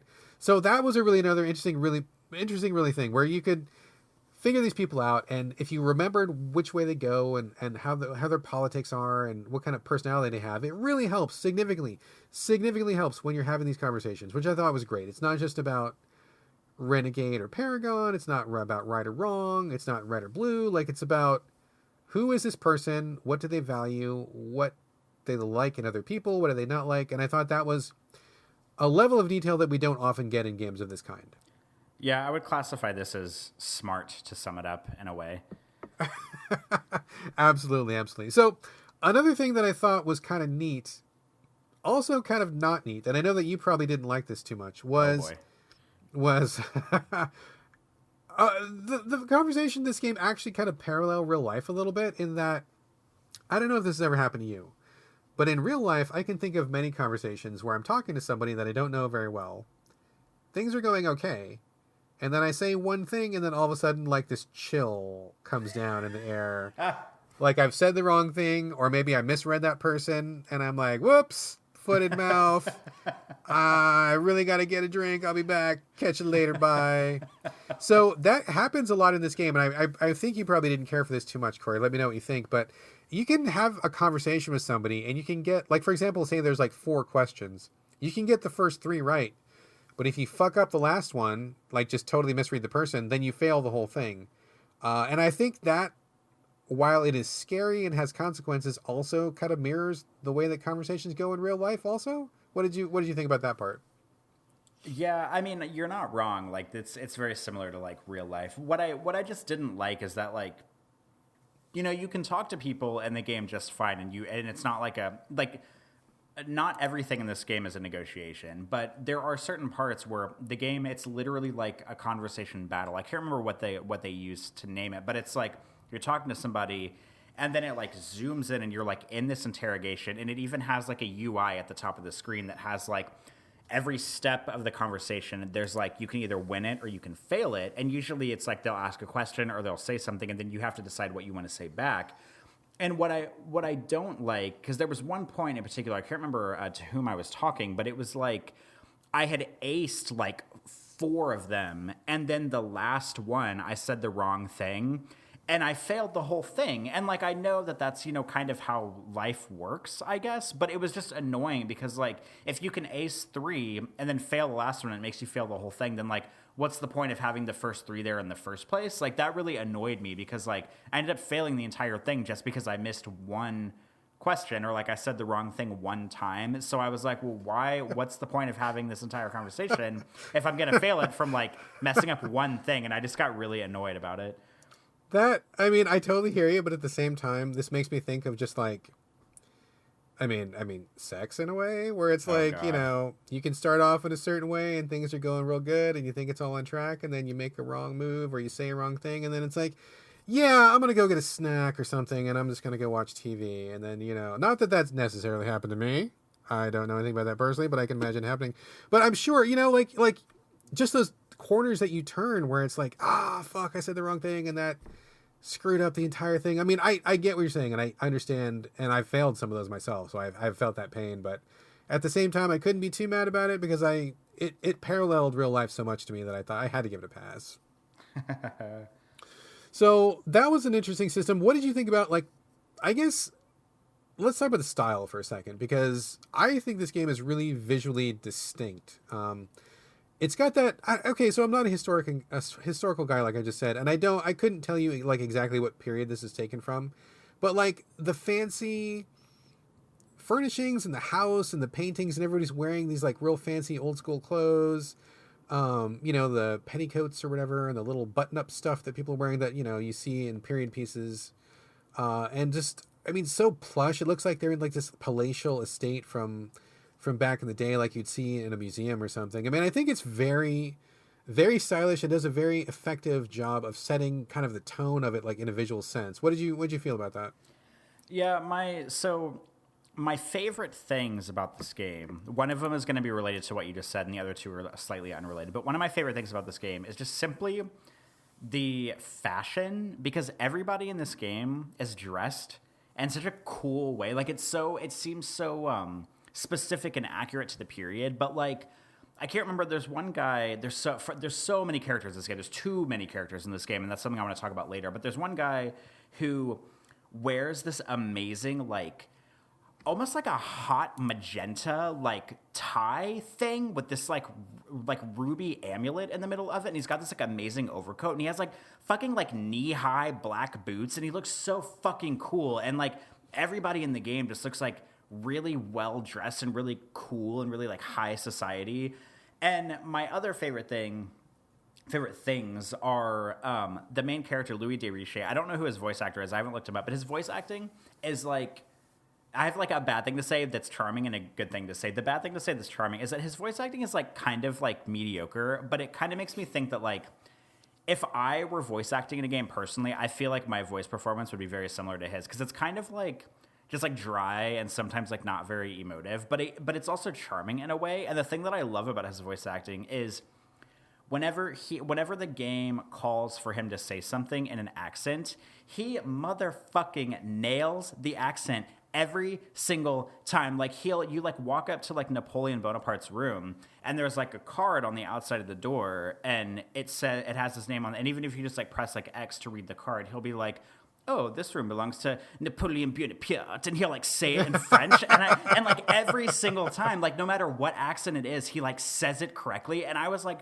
it's such a stupid thing to be floored by, but I would have been like, oh yeah, this room belongs to Napoleon Bonaparte. But he like says everybody's names in the accent, and like whenever he's reading like a caption on a giant like portrait, like painting or something, if it's like the name of the painting is in like Spanish or something, or it's like translated from Spanish to English, he'll like say it in that accent. And I don't know why that's so incredible to me, but his accent voice work is impeccable, considering his voice acting is just like okay throughout the game. Like he sounds kind of bored a little bit while he's talking, but his accent work is impeccable. And I just thought every time he like said something in an accent, I was like, wow, this guy like really knows his shit. Like he's really good at accents. But those are like the weird highlights for me of the game is the fashion and the main character's voice acting and his accent work. I love the fashion too. I mean, I think every room in this game looks incredible. Just the furnishings and how lush everything is, and how, you know, like it looks like you're just in the palace. But like, I mean, the clothes too. I would love some of these outfits, dude. Like, I'm not really like a dress up kind of guy, but there's a couple of these outfits where I'm like, oh, that would be so baller if I showed up someplace and wore that shit. Like, I mean, it would be pretty fucking amazing. And in terms of Louis, I mean, I think in general, people do a pretty good job with the voice acting in this. And in the first episode, I was like, oh, he does kind of sound bored, or, you know, like he's not really getting there. But I think that was just kind of his personality. And by the end of the game, I ended up really liking him a lot, like as a character. And his voice acting actually won me over. Like, I really enjoyed spending time with him as the game went on. So he really grew on me after a while. I think I definitely am a big fan of Louis at this point. So, good job on that, I think. Good job on that. I got to ask you, though, it's not just about conversation in this game. There are also puzzles, and I have said multiple times on the show I was not smart enough to do the puzzles. I gave you the advice that if you get stuck once or twice, just look them up, because I think they're really tough and you shouldn't get bogged down in the puzzles. How did the puzzle go for you, by the way?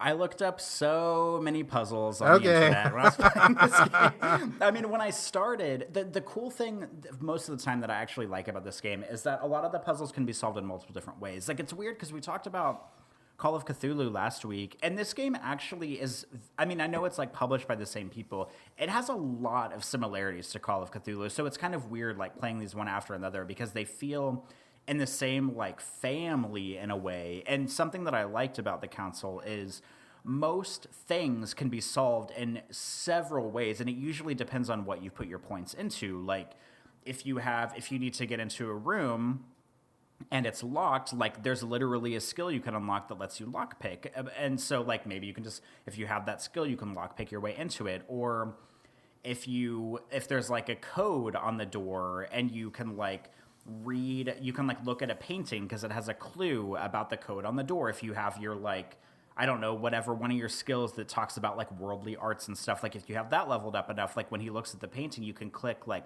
one step further and use a skill, and he'll like say something that'll kind of like confirm maybe a clue about the code or something like that. So there's like a lot of different ways you can solve things. But with that being said, I got to a point in this game where I just didn't have the patience for it, or I didn't have the right skill, and I wasn't gonna like dick around for an hour to try to find out how to solve whatever puzzle was going on. So I would just get on the internet and start looking up solutions, because I think the game has too many puzzles. And I think that one of my criticisms toward the end, and we'll probably get to this later, is that generally, like, as I was getting toward the end game, I felt like they were trying to pad it with too many puzzles. Like, I just wanted to, like, get in there and do it and finish the game and get where I was going. But I would get to some, like, room and they would spring this puzzle on me. And I'm like, fuck off. Like, I don't want to do this. I'm just trying to get to the end of the game. And I feel like it does that a few too many times over the course, where I just want to get where the game's going. I want to see what's going on. But it's like, hey, do this really, like, dumb, arbitrary puzzle before you can go forward. And so I would immediately just get on good old Google on my phone and look up the walkthrough, and I would just solve it that way because I did not have the patience for it. It's such a weird thing. I didn't think there was too many puzzles for me personally, but I felt like they were so hot and cold. Like, there were some that were so easy. I was like, oh my God, this is not even a puzzle. Why am I even doing this? And then there were some that were like, holy shit, I don't even understand what I'm supposed to even do. What is even going on? My pathetic human brain can't even conceive of what is going on here. Like, some of the puzzles I found to be phenomenally difficult. And I admit that maybe other people found them easy. That's fine. I don't think Dan had a problem with anything because Dan is Dan. But for me, I was like, I think probably 3/4 of them were too hard for me. And I feel bad saying that. And 1/4 of them were so simple, it was like, why is this even a puzzle? So I know it's probably hard to gauge those for people, and, and finding the medium for your entire audience is probably impossible. But the hard ones I thought were super hard. And there definitely were different ways to solve them. And I think that also touches on another part of this game that I think is really well done, is like, it branches out in a fucking crazy way. Like, not only can you solve puzzles in a different way and get through those, and I definitely recommend people look them up if you get stuck, because some of them are really hard, but the choices you make are way more significant and way more diverse than you would expect. I mean, not only is it about whether you win or lose a conversation, but people can die. Like, multiple people can die at different times, and that really fucking skews your whole storyline, because when I was comparing notes with Dan, who again did the review for Game Critics, his playthrough and my playthrough were like wildly different. I mean, for example, at one point, you do find your mom, and she can be either dead or she can be alive. I think she's alive when you find her, but she can die immediately afterwards, or she can live, or she can die like later on. There's a couple more characters that I can think of, probably 2 or 3 characters that can die.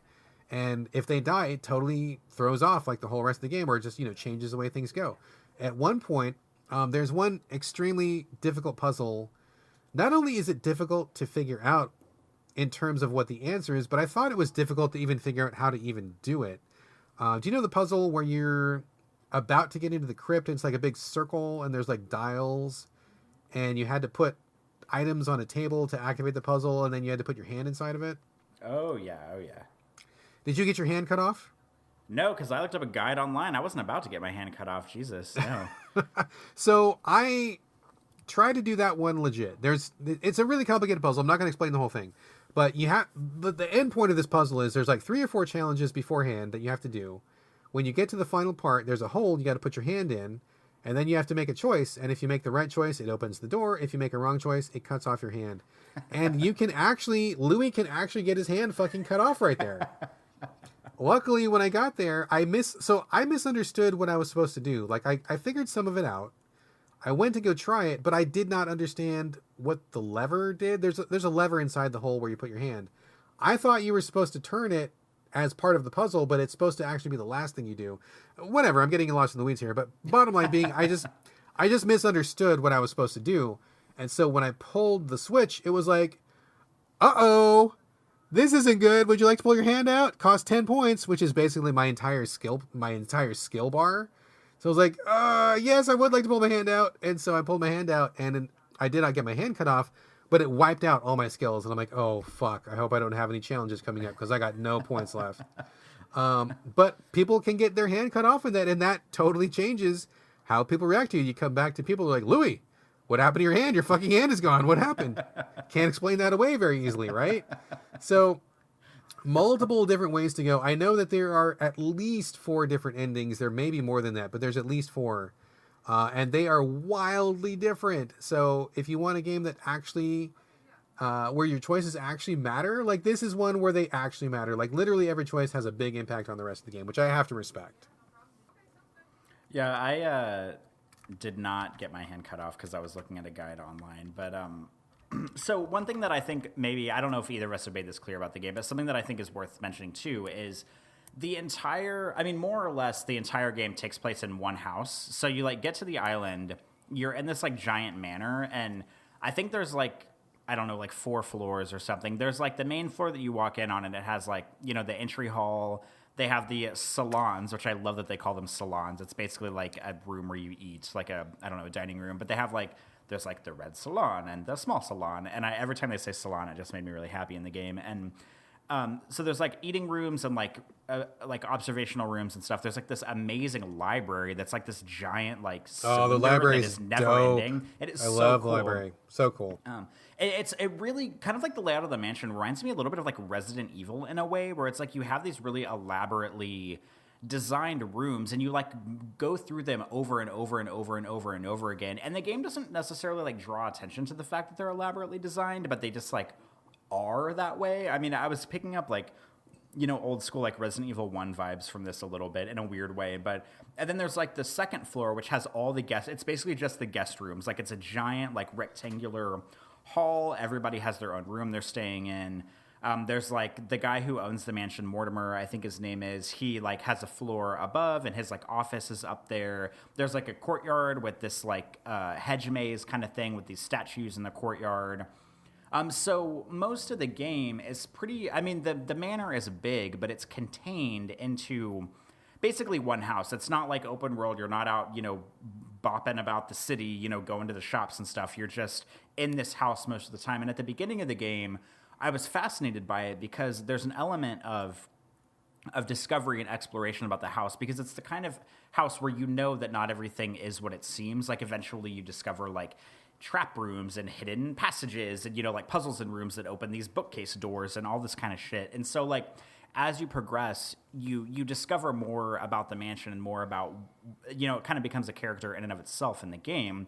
But what I don't like is that as that sense of exploration goes away the longer, or at least for me it did the longer I played the game, because at a certain point you get in the game where it's like maybe like episode 3 or so in the middle, where to me it kind of felt like the game just started turning into this like fetch quest of like, oh, talk to this person, and then you like run. And I, no matter how much like Resident Evil, no matter how long I spent with this game, I could not remember how to get anywhere in the fucking manor because it's so confusing.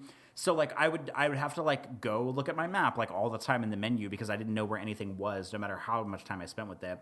So I would like talk to somebody and it would be like, oh, maybe you should talk to Napoleon about this. And then I would go to Napoleon's room, but he like wouldn't be in his room. And so you have to like explore the whole mansion because like you can't find him. And it happens a lot where people will send you on like little, like, oh, you should talk to this person, you should talk to that person, but then you don't know where they are, so you end up just like running around the mansion. And it made me really irritated because like the sense of exploration was gone, and it just felt like I was doing this sort of like never-ending series of just like, oh, go to person A and talk to them, and then they would be like, oh, we need to talk to this person. And so I would just end up like running around the manor a bunch of times trying to find these people and talk to them instead of just like getting to the heart of whatever I was trying to do in the first place. And like, I don't know, like I really liked the first half of this game, like the first like 2.5 episodes or so.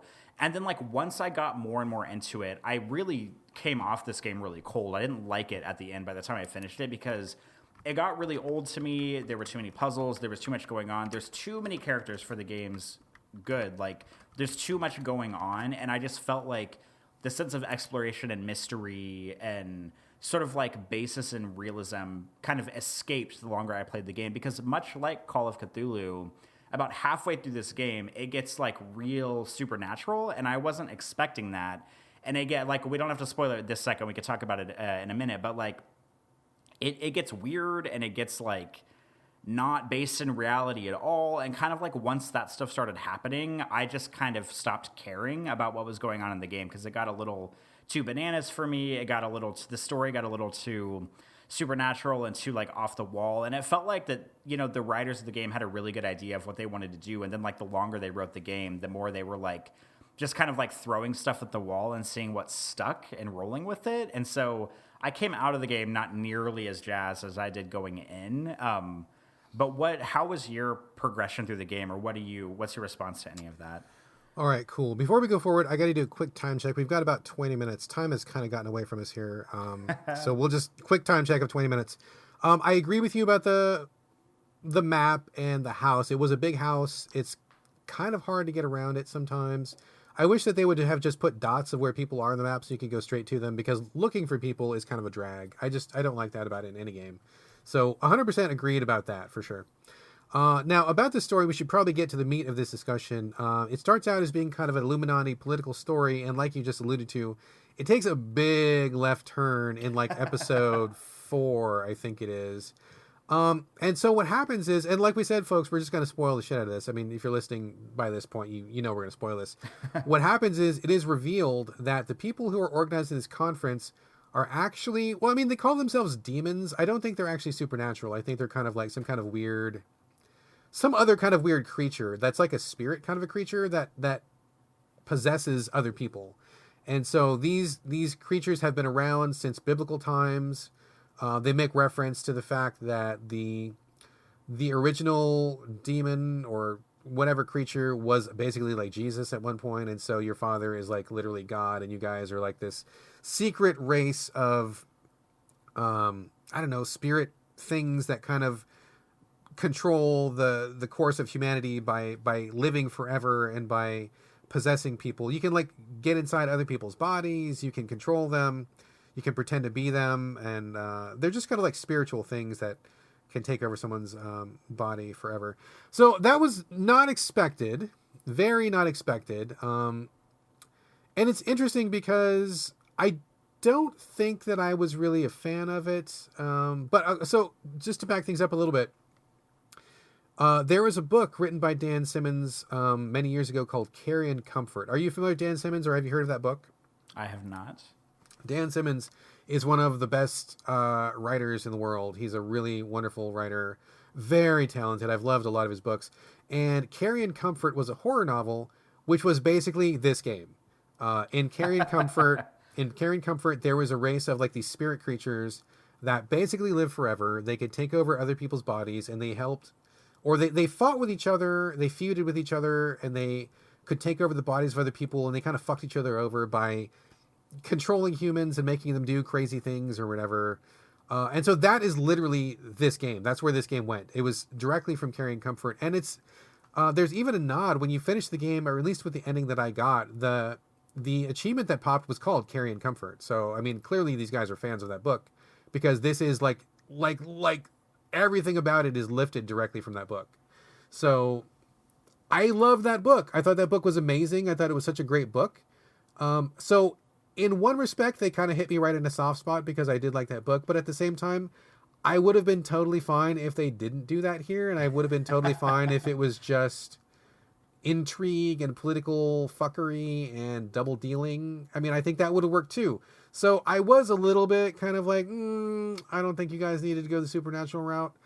Although at the same time, I did still have a level of appreciation for it just because I think it's a cool idea, and Carrion Comfort was a great book, so they got me. But I totally get how it would not fly with you. And in fact, I mean, to be perfectly honest, it didn't really fly with me either, but I think they kind of got me at a weak moment.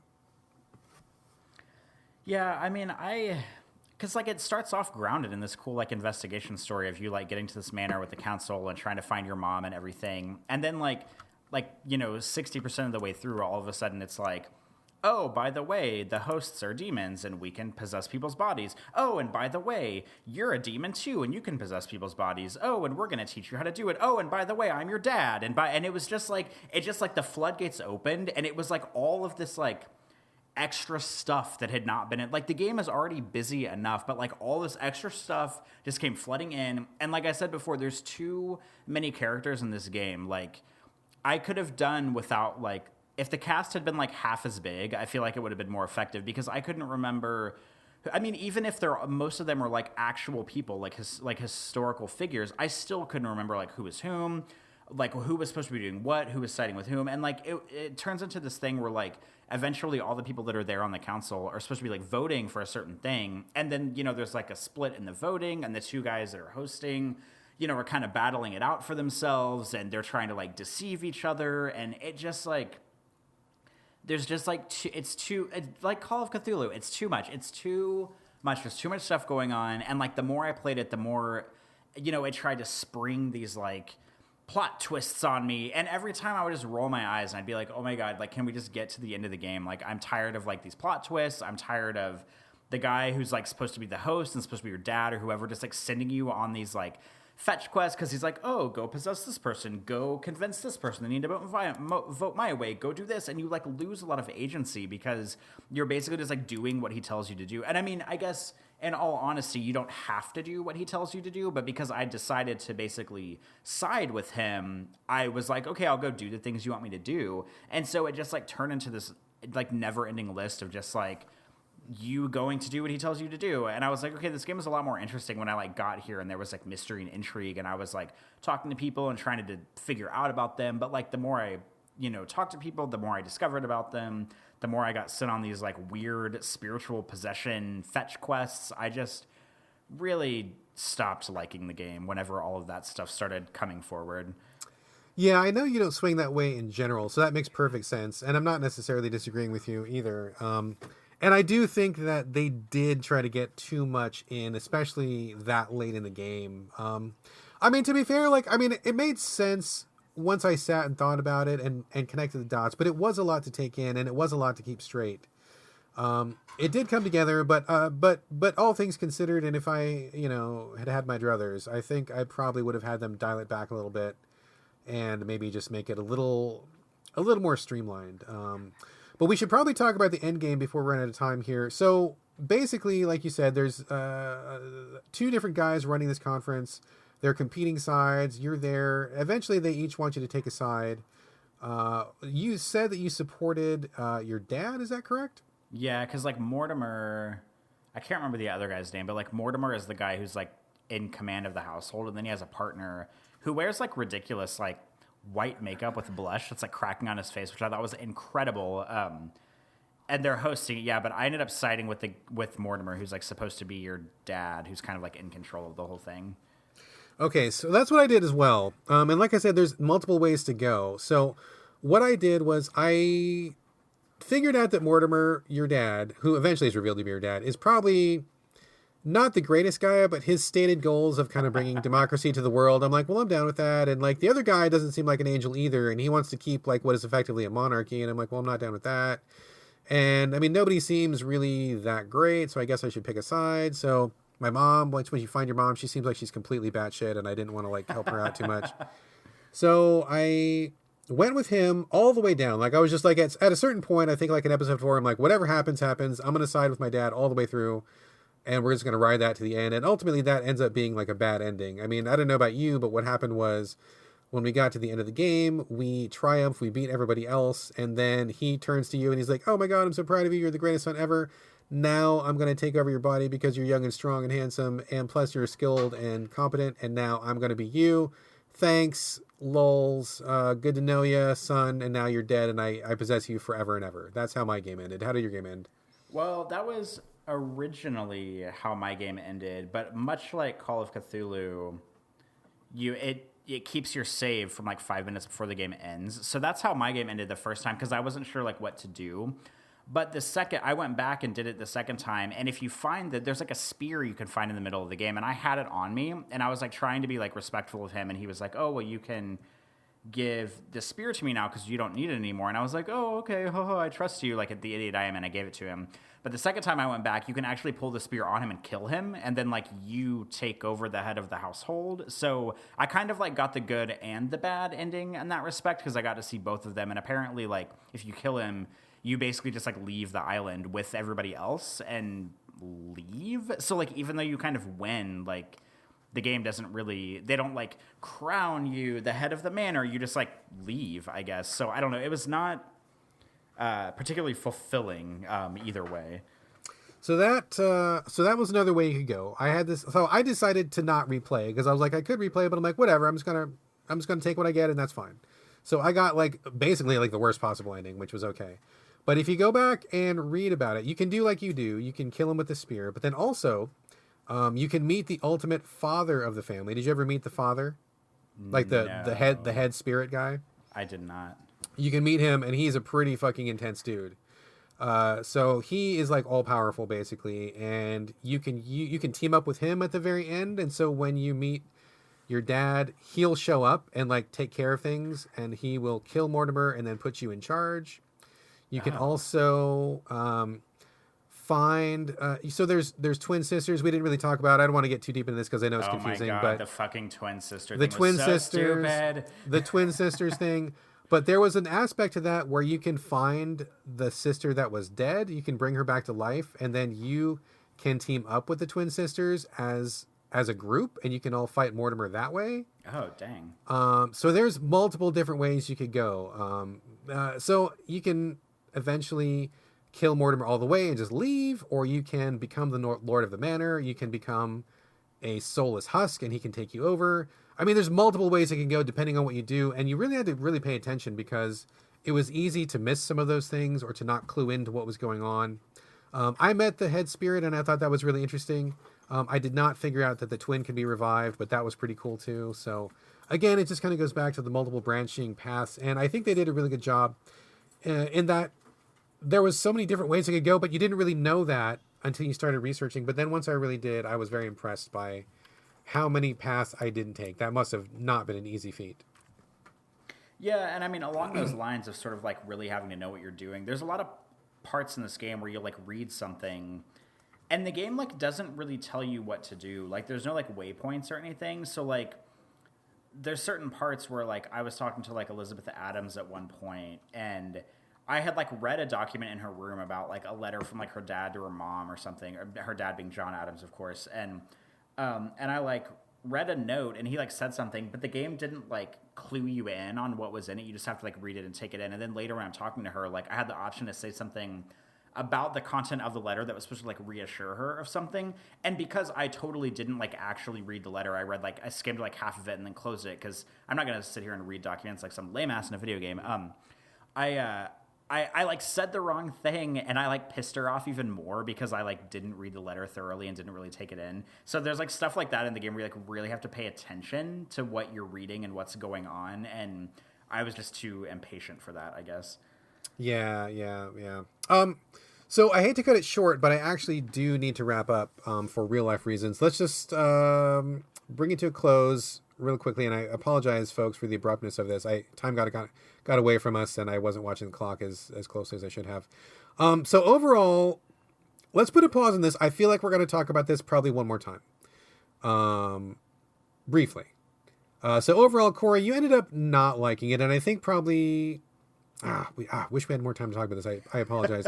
Because I think that there's a big difference between me playing it with each episode 2 months being 2 months apart and you playing it all at once. I have to feel like that was a factor because I didn't ever burn out the way that it seemed like you were burning out because you did it all in 3 days and I did it like over the course of a year. So I gotta feel like that was a factor.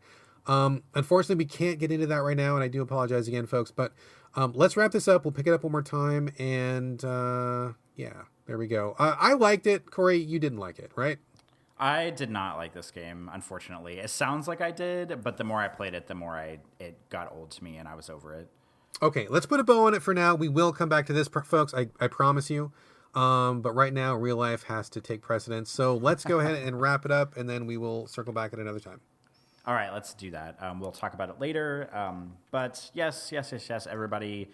We talked about 11 Memories Retold, Subnautica, Strafe, and the Council today. This is the end of our spoiler warning, I guess. But that brings us to the end of episode 111. Remember, you can stick around after the ending music to hear about the banter that we talked about today. Pretty good banter, maybe. Might be speaking highly of myself here. But you can bail. We'll catch you next week if you don't want to listen to that, which is totally fine. In the meantime, remember, you can send us any thoughts, feedback, questions, games you want us to play, comments about the show, whatever you want. To multiple different ways. You can send us an email at sovideogamespodcast@gmail.com if you want to email us there.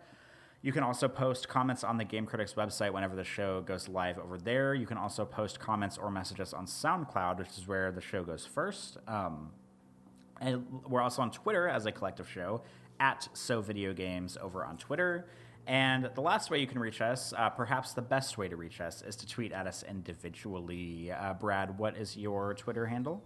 I am on Twitter, also Instagram, BradGallaway, all A's, no O's.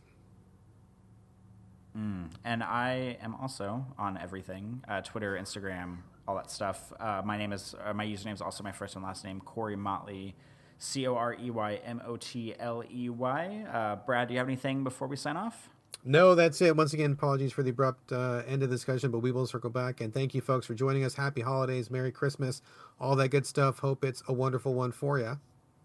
Indeed, yeah. The show will probably be out very close to Christmas, so this is our Christmas present to you. But that's it. We'll be back after... I don't know if it'll be after the New Year, before the New Year. We've got one more show than the Game of the Year show, so we've got about a couple weeks to get our games in before we do the Game of the Year show. And that's it. So until next time, until episode 112, this is bye from Corey. And bye from Brad. We'll see you then.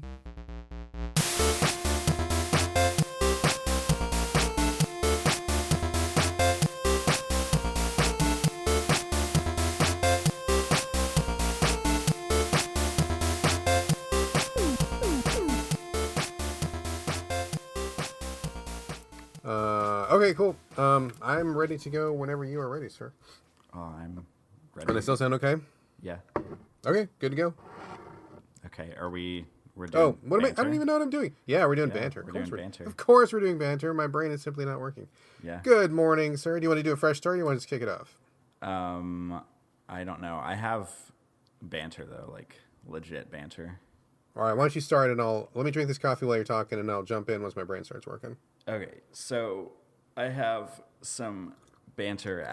This is like world exclusive. Oh shit! Banter. You've heard it here first on So Video Games. Are you ready for this, Brad? We've got some banter. I love it. I'm ready, dude. I'm excited now. You're either gonna like laugh or you're gonna roll your eyes whenever I say this. But could be both. Hit me. I am a 30-year-old man, and on Saturday we're recording. Just FYI for everybody that's listening, we're recording on Monday right now. It's Christmas Eve. On Saturday night, I, Corey Motley, the purest human to ever walk the earth at the supple age of 30. Oh, God. Where's this going? I smoked weed for the first time in my life. No. That is definitely some banter. You'll have to tell me all about it because I have never and never will. So let me know your perspective on it.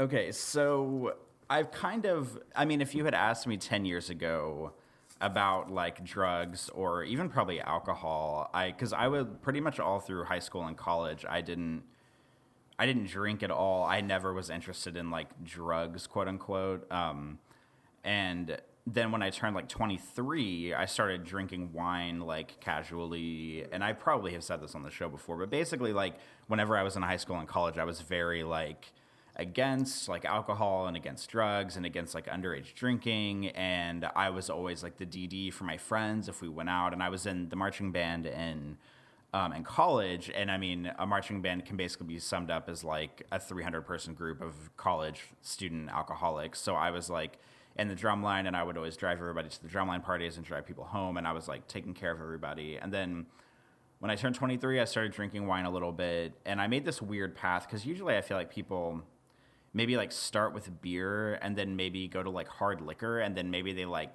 go to wine later in their lives. I don't know if that's like the roadmap for like how people mature in alcohol, but I went from wine to hard liquor to beer. They call it like the gateway, right? You're like that's a gateway drink or whatever, and then you're getting harder and harder stuff, right? I mean, I suppose I don't really know how most people do it. But I've been like drinking for a while, and I know I've talked on the show about a million times before about, like different beer that I like and stuff like that. And I've been of the mind for the past maybe like 5 years, maybe a little bit longer, where I fully support the legalization of marijuana. I don't think there's any evidence out there that suggests that it's, like a hard drug that will like eat your brain away, because like there's something to be said about like, like cocaine or, like meth or drugs like that are like a lot harder that like do a lot more to your body to like degrade it over time. But I don't believe there's any scientific evidence out there that supports like marijuana being in the same category.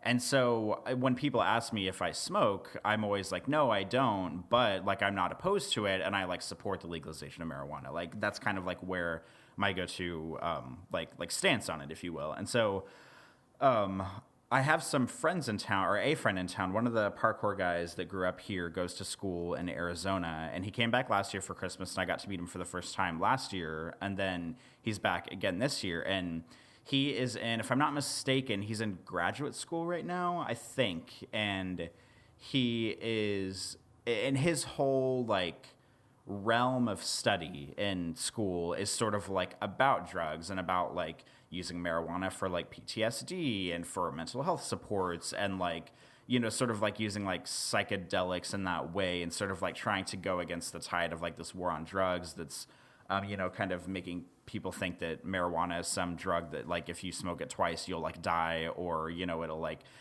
basically he's sort of like a scientist in that regard of like trying to prove the benefits of like marijuana and cannabis and this kind of stuff. So he like knows everything about it. And so I went out with him and a couple of other friends on Saturday night, and we were out in the French Quarter, and, we were like drinking and stuff, but we weren't like going crazy. We were just kind of went to a handful of bars and we're hanging out and had some drinks. And then both the guys that I was out with actually live, or their families live about it's probably about 35 minutes north of the French Quarter, kind of across the lake. And so I decided to go back to their house and hang out with them because I didn't really know what I wanted to do for the rest of the night. And I was like, well, I don't really want to just like go home. And they were like, well, why don't, you can come over if you want, it doesn't matter. So I went to one of their houses, and their roommate one of the guys, not Matt, but the other guy, lives with a couple people. I think it's a married couple. And I don't really know like how people get weed. I know they like buy it from dealers or something, but it seems like weed is one of those things that just like everybody just has, and I'm not really sure like how they get it or like where exactly like down the chain it comes like to get to people.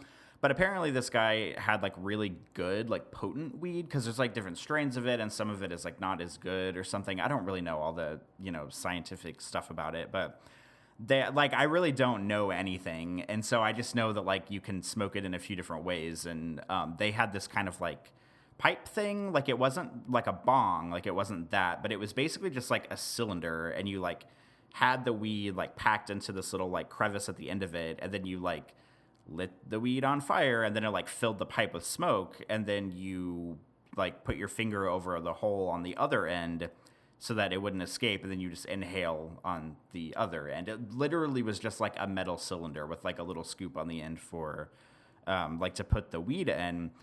And like, I had told Matt like, oh, well, I've never smoked before. And so he was like, well, if you want to try it, like, here it is. And I was like, okay, well, like, and, he assured me, he's like, we're all here, like, it's safe, we're not doing anything, nobody else is coming over, like, it's just, I think there were just like 5 of us in the house. And so I was like, okay, whatever, like, sure, like, I'll try this.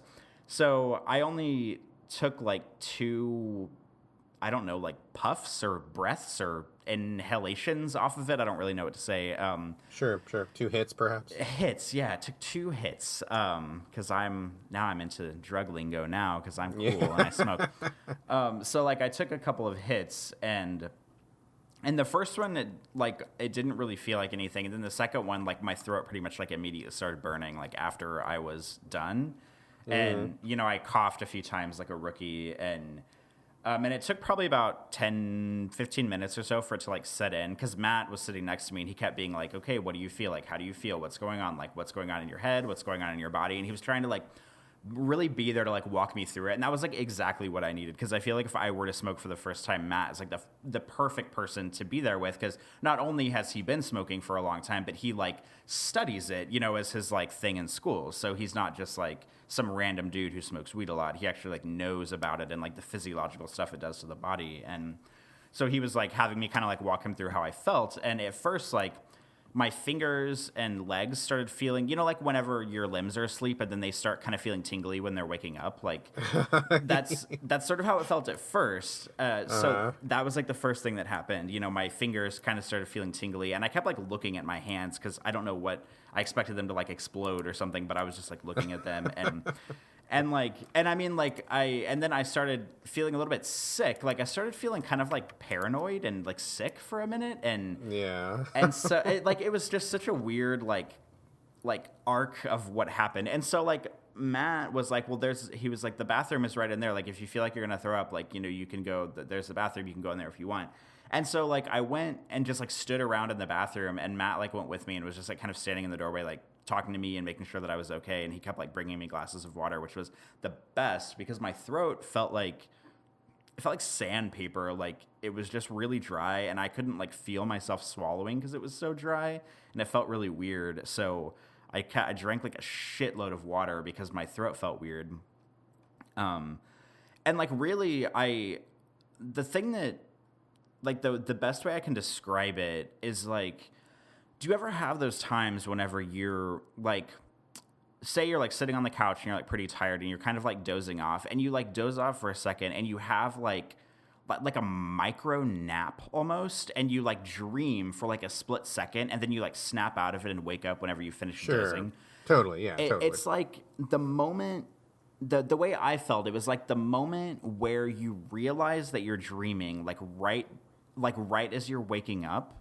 It was like that split second of sort of like that uncomfortable feeling, but eternally. Like I just felt that way. Oh God, that sounds terrible, dude. It was like kind of terrible, but I was like trying to get used to it, and it was like this weird like loop in my head where I couldn't remember like something that like my short-term memory was pretty much like kind of shot in this weird way where like something would happen, and then I like couldn't remember what had happened, and then I would remember what happened, and then I would get like embarrassed about what happened, because like I was talking to Matt about the guy's house we were at. I feel like I like don't want to say his name. I don't know why. It's not like anybody knows who he is, but like just call him John.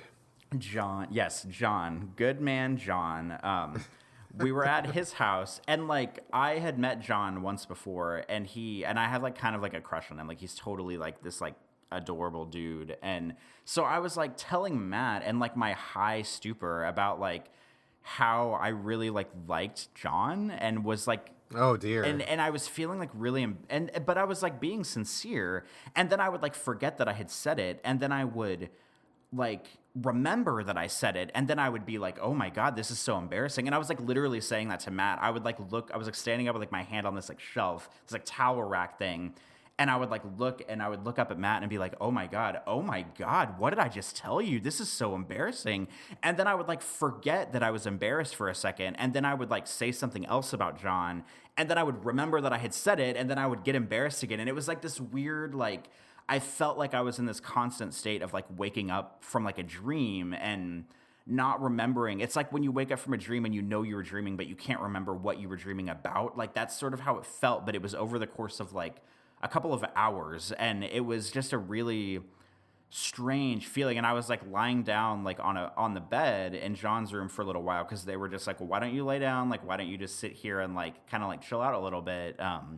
And they were trying to tell me, like John was like you need to just like relax, like you need to like don't overthink this. But like the first thing someone tells you when they say don't overthink this, you need to relax, the first thing you do is immediately not relax, and you start overthinking it even more. So like I couldn't just be like, oh, thanks, John, like let me just stop worrying about this, because it was such a weird sensation. And like at one point I had to pee because I was drinking so much water, and so I like barely trusted myself to like get up and walk to the bathroom and pee. And I felt like I was peeing for like 2 hours, and it was weird because I was standing there and I was like, when am I going to stop peeing? I feel like I've been here for an hour.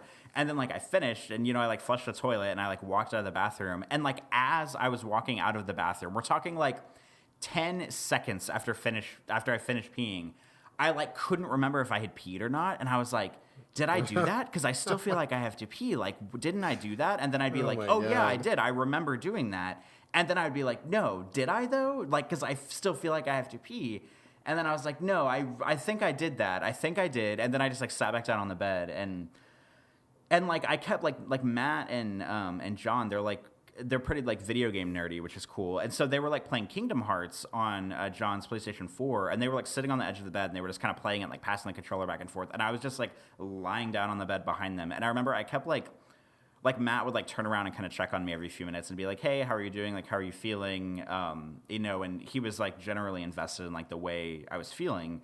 And I remember at one point, I just like put my hand up, and I was like rubbing Matt's back with my hand. And I remember, oh my God. And I mean, he didn't care. It wasn't like a weird thing, but I was just like, and then I remember telling him like that it felt nice to touch something because it felt real when I touched it. Like everything else didn't feel real.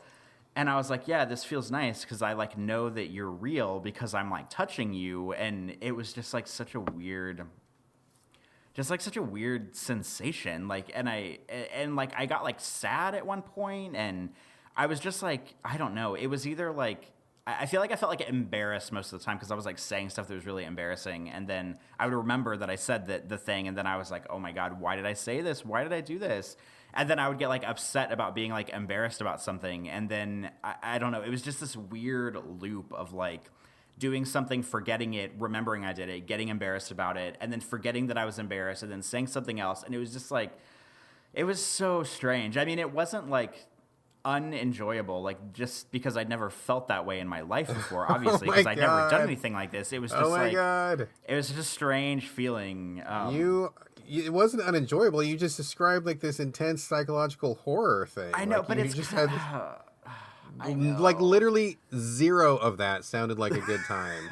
That sounded like you were being tortured in some kind of strange horror game where you're in a VR helmet and you don't know what's going on, and like watching like Jacob's Ladder or something from like the 80s where the hero keeps waking up and they don't know what's going on, and then there's monsters, and then they wake up, and then there's monsters and they wake up, and that sounded terrible, dude. That sounded awful. I mean, none of that sounded good. It was unpleasant, but I think the thing that I enjoyed things about it because, first of all, I had never been in that state of mind before for obvious reasons because I've never done like any drugs in my life. So just like, even if it was uncomfortable sometimes, just like knowing that I was there and knowing that I had never felt that way before, like sort of like makes me, I mean, I'm not going to like, oh, go like smoke weed every day now, but I'm like interested in, I mean, like trying it again, I guess, just to see like what,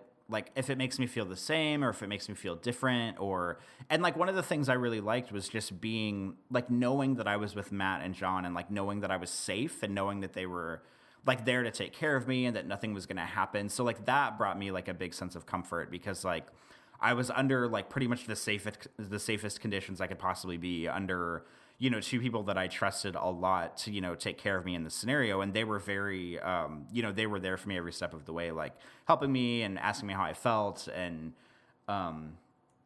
you know, just like being really cool about everything. So like that was kind of a good feeling, just like being there and feeling really like safe and like really like warm, I guess, with them, despite how unpleasant everything I just explained sounds. But it was bananas. It was that shit sounded like Silent Hill DLC the way you were describing it, and you were in the middle of it. So I guess my first question is, how would that have gone for you if those guys weren't as supportive and cool as they are? And it sounds like they are very supportive and cool, which is great. I'm glad that was how that went for you the first time. But like, if that hadn't had been the case, what do you think would have happened, or how would that have gone for you? I think it would have been a lot scarier because, I mean, I wouldn't I wouldn't have tried weed without knowing that it was the right circumstances, because like for maybe about a year or so, I have been thinking like, okay, I'll probably do this one day, but I want to make sure the conditions are right. Like, cause like I've had opportunity upon opportunity upon opportunity to smoke weed before. Like whenever I lived in Omaha, a guy I worked with, I went to some house parties of his, and and I would always get offered, and I'm like, no thanks, I don't want to do this right now. And like at the skate park, even when I photograph skateboarders, like there's generally always at least like one person smoking weed, and they just like pass the joint around, and like they always try to pass it to me, and I'm like, no, thank you. Like I'm here with all my expensive camera equipment. I'm trying to take pictures. Like I don't need to be like getting high right now. So like I wouldn't have done it if I knew the conditions weren't right. However, like say in a hypothetical situation, if Matt and John had been like, yeah, like we really support you, we're here to keep you safe and all that stuff, and then if I had like smoked, and then if they were like, fuck you, we're going to bed or something, and like they would have just like left me alone, or if they would have like gone and done something else, I think that then that experience would have been a lot scarier, because like not only would I think I just would have been getting in my head more than I already was, because like all I had was my thoughts and the way that I felt, and trying to like piece those thoughts together, and like the sort of like short-term memory rotation that was going on. And if I didn't have them there to talk to, or to kind of tell me about like what they experience or how it felt, I would have been probably really scared. I probably would have like thrown up, because I would have been like, just maybe not like hyperventilating, but just like kind of like in my own head so much that, and not knowing what was going on, that it probably would have been really scary for me. But like the same thing, and kind of like the scary thing too, and like for weed, and this also goes for like alcohol, is like, whenever you're drunk or whenever you're high, like you can't just make it go away. Like you have to just like let it run its course. Like you can't just like be not drunk after drinking, or like not high. Right. So that's the other thing that was kind of scary too, was thinking like, how long is this going to last? Like there's nothing I can do to really like bring myself out of this. And, eventually I went to sleep. I just stayed over at John's, and because I was in no condition to drive, especially not drive like 40 minutes back across town. So I just slept there. And, by the time I woke up in the morning, I felt better. I still felt a little strange, but I was like, but I felt good, and I wasn't like hungover or anything, so that was nice.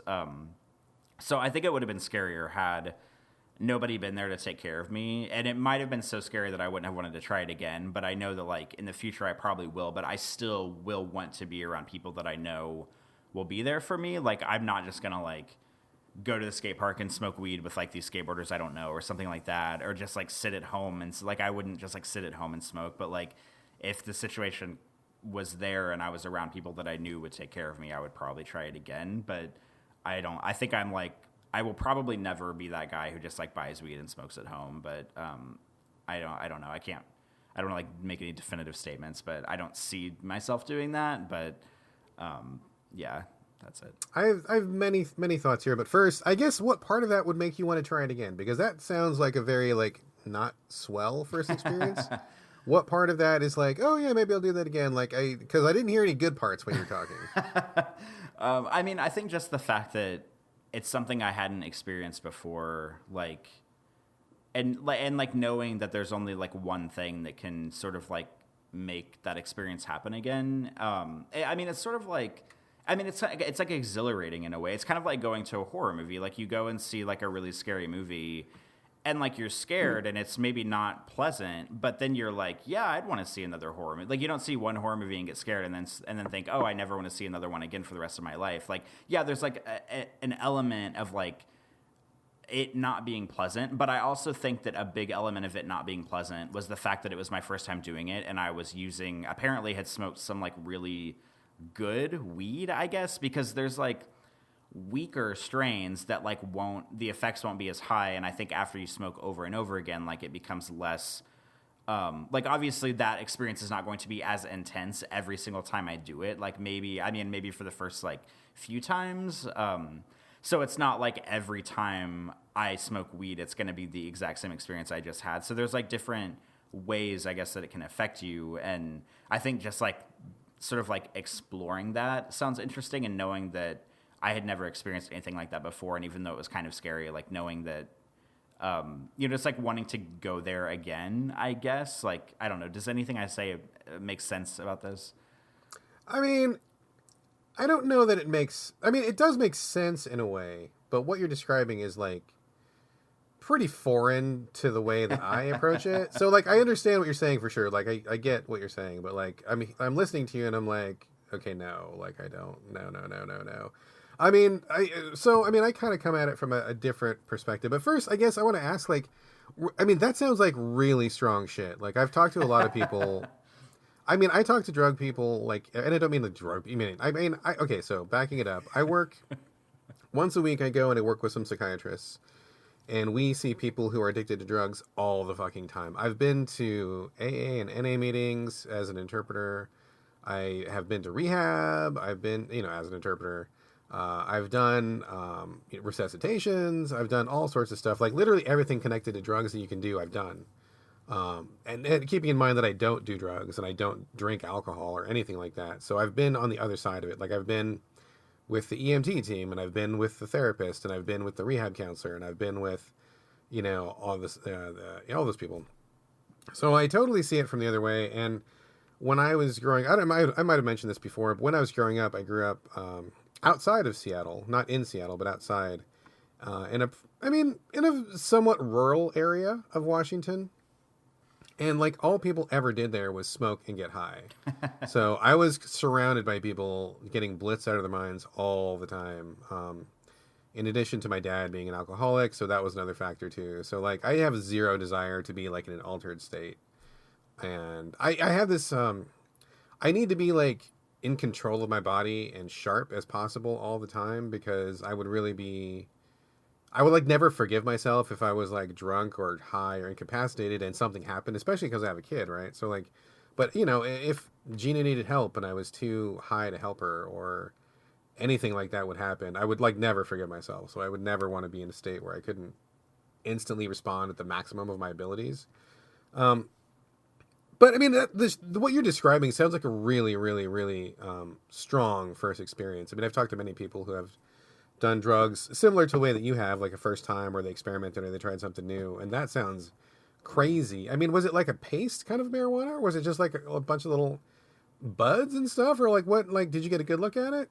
I mean, it looked just like green, leafy, like grinded up marijuana. Like it didn't look any different than anything I've seen before. I mean, it was in a pipe. And I mean, to be frank, whenever I was describing the way I felt to Matt throughout the night, he straight up told me, he was like, yeah, what you're saying kind of falls more in line with people who do like mushrooms than people who like smoke weed. So I don't know if like the strength of the weed versus the, little old me having never done it before just like really compounded to make that experience like way more intense for me. I feel like that's pretty much what happened there.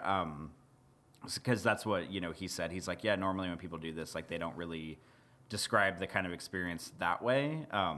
So I guess maybe it's just like the fact that it was like strong weed mixed with me having never done anything like that before. Yeah. I mean, I was going to say that exact thing, because I can't say that I've ever heard anybody describe it like in exactly that way. I mean, it does sound like it was like laced with something, or maybe it was something else perhaps was mixed in there, or I think certainly that, like you said, you never done weed before and stuff is a big factor also. But that sounds like a crazy first experience, unlike any other one that I've heard about. But I mean, so, I deal with people who use drugs literally all the fucking time. And here in Washington, is marijuana legalized in Louisiana, or is it not? It's not legal in the state of Louisiana. Like there's not like dispensaries or anything here, but I know a lot of people who smoke. I feel like that's pretty much the case for a lot of the United States, where like even if it's not legal, like there's weed like everywhere, but it's not legal in the state now. Okay, so it is legal here in Washington, and you can't fucking walk 5 steps without coming across some kind of like marijuana shop. They like sprung up like all over, and it's a little embarrassing and ridiculous how many pot shops there are here. I mean, you like step outside my house and look down the street and you can see like 3. It's stupid.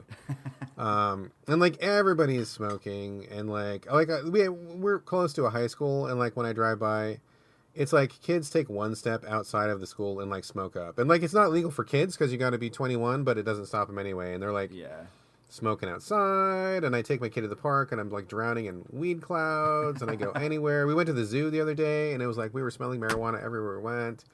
I mean, honestly, I'm just like, if people want to smoke it, that's cool. But I think we're getting really fucking loosey-goosey with it here in Washington, and I feel like I have the right to walk down the sidewalk and not be breathing in marijuana smoke. If people have the right to smoke it where they want to, like your right to smoke stops where my lungs begin. So it's like, that's a whole other issue, but it's all over the place. It's so prevalent.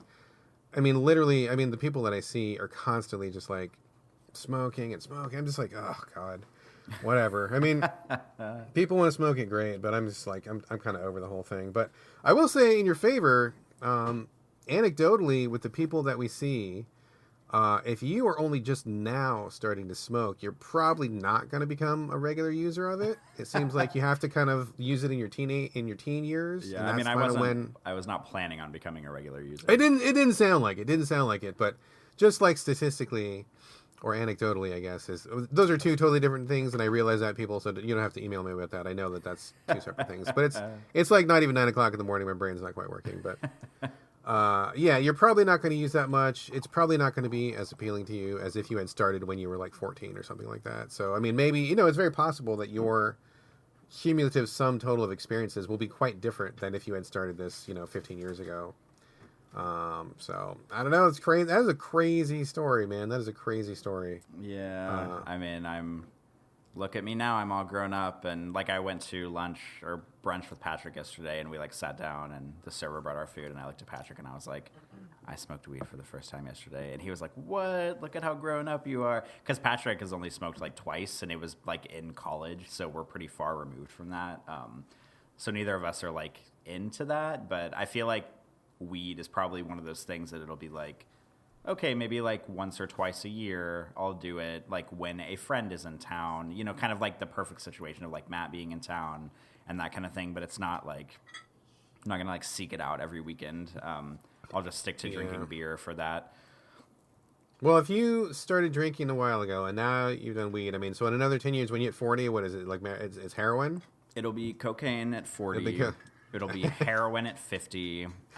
It'll be meth at 60. Yeah, save that one for last because that one fucks you up. So that's kind of just a downhill slope from there.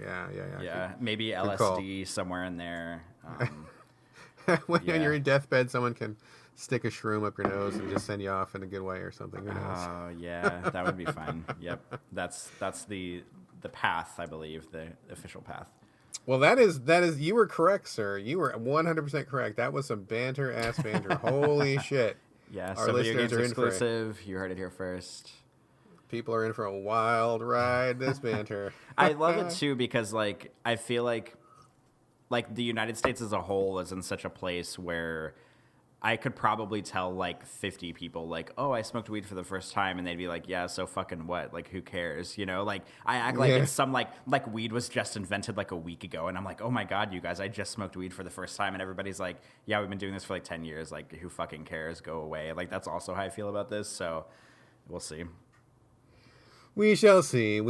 But still, I think it's kind of a big thing, especially, first time. You're 30, your life situation, your past. I think that's kind of a, and I meet a lot of people, kind of circling back to this, I meet a lot of people who try for the first time in their 30s and their 40s and their 50s, because we see a wide variety of people. And the older you get, like, the less good I think it becomes. I saw, I'm not going to reveal any personal information here, but yeah, we had a lady come in and she just was like, I don't think she had quite as strong a reaction as you did, but she's like, God, why do people smoke this stuff? Fuck this. And, so I guess it really, there's a lot of factors there, but yeah, interesting. But you're definitely not the only person who hits it late in life, and there's plenty of people like myself who just never do anyway. So I think it's all good, whatever works for you personally. Yeah. Sorry, go ahead. No, I was just going to say something stupid like, yeah, it is what it is, which is a dumb thing to say, but what else is on your banter agenda, man? That was huge, admittedly. If you got nothing else, that's totally fine, but that is huge. You got anything else on your agenda? Nothing like big. I basically I was going to ask you, kind of like talking about Christmas plans and stuff, because like Patrick, obviously today's Christmas fucking Eve. Like, it's so weird. Like, I feel like Christmas it's like, oh, it's like 6 months away, and then I'm like, oh shit, it's tomorrow. Like, what the fuck? So I still haven't. So like, I'm flying home for Christmas on for today's Monday. Christmas is tomorrow, Tuesday. I'm flying back to Kansas City on Friday, going home for a very short trip. Flying back on Friday, getting there Friday afternoon, coming back on Sunday night. So I'll be there for like a couple of days. And so like I can't really like take, like I've been trying to buy my mom and my brother, because Christmas is basically just going to be me, my mom, and my brother. Trying to like buy stuff, but like stuff that I can take with me on the plane. Cause like I know I could buy stuff and like send it to them, but I like, oh my God, my family's like so hard to buy for. And my mom, she's like, oh, just get me like a Visa gift card. And my brother looks to me and he's like, your family is so weird. Like all you guys do is just like trade different kinds of currency to each other for Christmas, like through like gift cards and stuff. And like you're like a family of moneylenders. It's hilarious. I know, it's just weird. And like last year was a good Christmas because I had like a list of everything I knew I wanted, and I like sent my mom and my brother all the Amazon links for like, okay, this is like a studio light that I want, and this is a DVD set that I want, and this is, you know, like whatever that I want. And then like I drove home. And they had everything I wanted, like right there. It was just perfect because every year my mom gets pissed because I never tell her what I want for Christmas. I'm always like, oh, whatever. Like you could just get me like some gift cards or something. And last year I had like a list, and it was like a really successful year. And this year I'm feeling like the way I did 2 years ago. I'm just like, you know, I don't care. Like I just want to fly home. I just want to see you guys. Like I feel like we don't have to like buy each other a bunch of stuff. And then my mom's texting me like every day being like, what does Patrick want? What does Patrick want? I have to get him some stuff. Like, what does he want? And I'm like, I don't know. He just buys stuff that he wants all the time for himself. Like, I don't know what to tell you to get him. And she's like, well, how long have you guys been together? And I'm like, okay, first of all, touche. But second of all, like, that doesn't mean that I know what to get him for Christmas. So it's been this weird. So like yesterday we went Christmas shopping downtown. Like there's like this kind of Riverwalk outlet mall thing in downtown New Orleans. And we went kind of Christmas shopping and just bought a couple things. And so I don't know. It's just like Christmas is like here, and I'm like trying to still buy things for people, and it's weird. And I was basically just going to say like a little bit about that and then ask you like how your guys' stuff is going. Like, are you guys doing like a Friendsmas with people, or are you just sticking with you and your wife and your son at home, or what are you guys doing? Well, Christmas is kind of, probably a little bit non-standard in our house. I mean, we kind of do things at our own pace anyway. And, there's been a few times when we have had to work over the holiday, and it doesn't really like matter that much. We don't usually get a family get together. In fact, I kind of dislike seeing family at Christmas. I dislike seeing family anytime, so I guess it kind of goes, but doubly so at Christmas. I've never talked about Christmas before in the show, or have I? You probably have, but it's been a full calendar year since the last time you talked about it. Okay, at least 365 days, that's true. So I guess I'm okay to talk about it again. Christmas was really shitty for me growing up, and I kind of like grew to like not like it because my parents did not have a good relationship with me, and they never knew what I wanted. So like even when I was a kid, if you would ask them, what is your son into? What is he like? They would literally have no idea. There was like year after year where they would give me like these like wildly inappropriate gifts. Not like, inappropriate in like a naughty sense, but just like, like, oh, hey, you got me a crock pot and I'm 7. That's cool. I guess I can cook things, or, like they just had no idea what I was into. But the twist to that is it's not just that they got me stuff that I didn't want or like or had any interest in, but then they would be mad if I wasn't grateful about it. So like not only would I get shit gifts, like, oh, hey, here's a sweater that I never asked for, or here's a race car and I really don't care about race cars. If I wasn't like falling all over myself to thank them, then they would get mad and we'd have a fight about it like every fucking year. And I hated Christmas because it was terrible. So I'm trying to turn that around. Gina, my wife, loves Christmas, and that's awesome. My son loves Christmas, and so I am dialing back my inner Grinch. Although, to be fair, I earned that fucking Grinch. I earned it pretty goddamn hard. So I'm dialing it back, and we're celebrating. But like I said, we're pretty informal. Gina and I often have to work because our job is kind of a 24/7 job, and so I'm often in doing a gig on Christmas Day or on Christmas Eve, and same for her. She's actually working right now, as a matter of fact. And I will be at work later on. So, sometimes we celebrate 5 days later, and that's Christmas, or sometimes 2 days early, and that's Christmas, or, and the same for their holidays. So we're just going to keep it to ourselves. We're not going to have any family or friends over.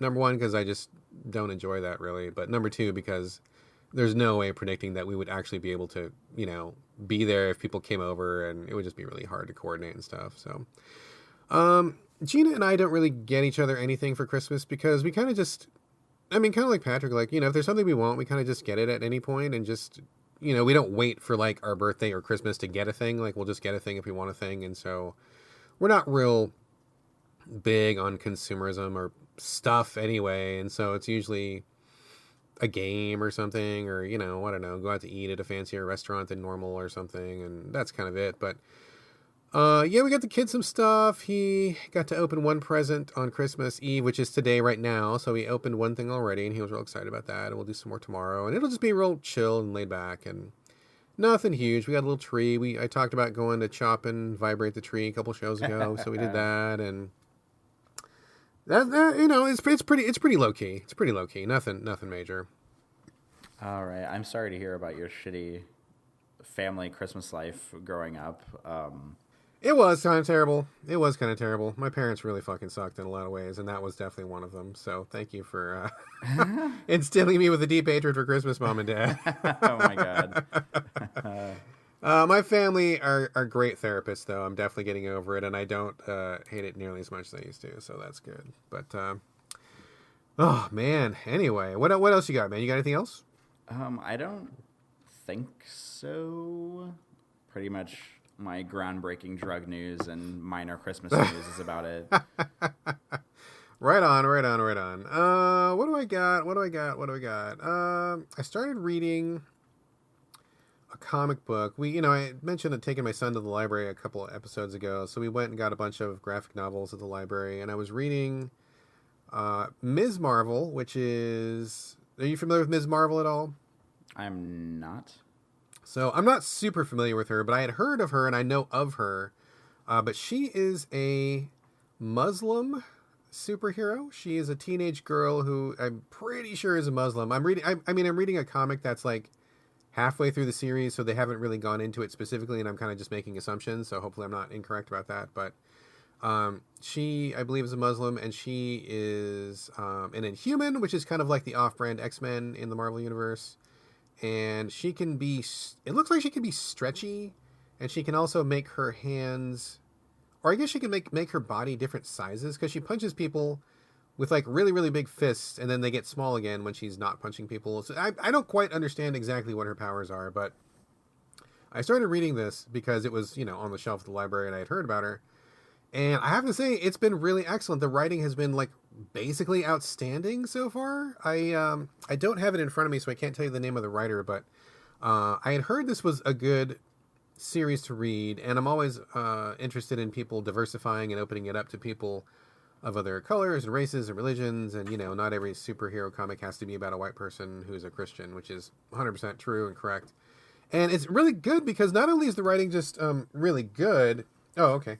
Thank you, honey. My wonderful wife has passed me the comic book. It's written by someone whose name is, let me find it out. Where's the page? G. Willow Wilson. So I don't know. I'm assuming Ms. Wilson, because I have a hard time imagining that a man would write something like this, but I could be wrong. Guessing it's a lady, but G. Willow Wilson. What was I saying? Oh, it's good because not only is the writing really good because she's a teenager and she's speaking in a way and acting in a way that I think makes a lot of sense, because even though I am super Mr. Old Man, I can still remember what it was like to be at that age. And the other thing too is like they actually spend quite a bit of time on how she is as like a Muslim, where her family is there and they're obviously not white people. They're talking about things that are not familiar to me. She goes out, like she meets this guy and she wants to go hang out with him, and her parents are like flipping out, and so they make her brother go with them as kind of like a chaperone, which is something that I've heard of before. So, I mean, I don't know how accurate this is. I don't know if Wilson, the writer, is a Muslim or if they have any experience with it. I mean, hopefully I'm not going to say that I love this comic and then all of a sudden somebody's going to tell me, oh, that's super inappropriate because they're making, stereotypes. I mean, hopefully not. But so far, I've really enjoyed it. I think that it's sharp. She's a fun character, and it's great to see how a superhero would deal with something like this. We've seen Peter Parker's story for a million years. He's got Aunt May. He's a struggling, broke teenager. His boss hates him, etc., etc. But here's a superhero where her parents think that a lot of what she does is not appropriate, and she has some religious aspects that she is respectful of, and it gives like this whole interesting other side to things, and I think it's great. I mean, hopefully it's treated respectfully. I haven't read enough, and I don't know enough about the writer to say whether or not it's a faithful, respectful treatment of the property, but I'm digging it so far. It's actually pretty good. I'd recommend it, and if anybody out there listening has experience or an opinion, I would love to hear about that. So, any thoughts, Corey? Well, according to a quick Wikipedia search while you're talking, G. Willow Wilson is a woman, Gwendolyn Willow Wilson. She was born in New Jersey in the United States, but she converted to Islam later in her life. So she is an Islamic practicing woman. She taught English in Cairo, Egypt, for a while. And according to her Wikipedia article, she converted to Islam while she was on the plane from America to Cairo. I don't know if that's accurate, but that's what Wikipedia says, so it must be true. Of course. Yes, everything on Wikipedia is 100% true. 100% true, yes. 100% true. She is the top line of her describes her as an American comics writer, prose author, essayist, and journalist. She lived in Egypt during her early 20s. Her first graphic novel, Cairo, was based in Egypt, was listed as a top graphic novel for teens by both the American Library Association and the School Library Journal. Her comic series Air was nominated for an Eisner Award, and her first novel, Alif, The Unseen, won the 2013 World Fantasy Award. She is 36 years old. So she's got some cred. That sounds like she's got some serious cred in her back pocket. So that's cool. I mean, I've really been enjoying what I've been reading so far. I think her writing is notably exceptionally good because, I mean, I know a lot about comics. I've read a lot of comics, and pretty quickly I can read something. I'm like, okay, this is just like whatever. They're phoning it in. And then when I read something that makes me sit up and go, wow, like, I notice it right away. And within the first 2 pages, I was like, oh, wow, this is pretty good writing. Like, it really caught me. So I definitely recommend it. I'm going to try to track down the rest of this because I would like to read the rest of the series, and this seems really like cool stuff. So, moving on to a slightly related thing, you know that I play Marvel Puzzle Quest, correct? Have I ever mentioned that before, Corey? I would love at this point to be like, yeah, you only talk about it on every single show, but you actually don't bring it up that often, but it's always like the mobile game, because you have said before, and correct me if I'm wrong on the show, or maybe it was on a Game Critics podcast, that the Marvel Puzzle Quest is the game that you have likely spent the most time with in your entire life of video games. Oh, 100% true. And by a large margin, for sure. So I play Puzzle Quest. I mean, not as crazy as I used to. I used to be pretty obsessive about it, but less so now. Like, it's like when I'm, I don't know, brushing my teeth, or when I'm at the library, or when I'm at work and I'm bored or something. So it's just like kind of like a filler right now, but I still do play pretty regularly, and I'm going to just go in the weeds here for a second, so please bear with me. So in Puzzle Quest, there are 5 tiers of characters. First tier is like your totally beginner noob characters that are weak, and you just basically use them to learn the game, and then you drop them pretty quick and you move on. And then it goes up all the way to the 5th tier of characters, and those guys are like really hard to get because they're really rare. And I'm not going to get into all the details, but like you basically can't just get them. Like, you have to like win them. A fair amount of luck is involved. I mean, if you're like a millionaire, you can game the system by buying enough stuff to get what you want, but most people don't have that kind of money. And so you have to play it pretty regularly for like a long time to build up a couple of 5-star characters. That's what they're called, the 5 stars, the star system. So I don't play as much as I used to, and I kind of started playing less as the star system came out, like the 5 stars came out, because for a while it was just like 1, 2, and 3, and that's all there was in the game. That's all that, nothing else existed.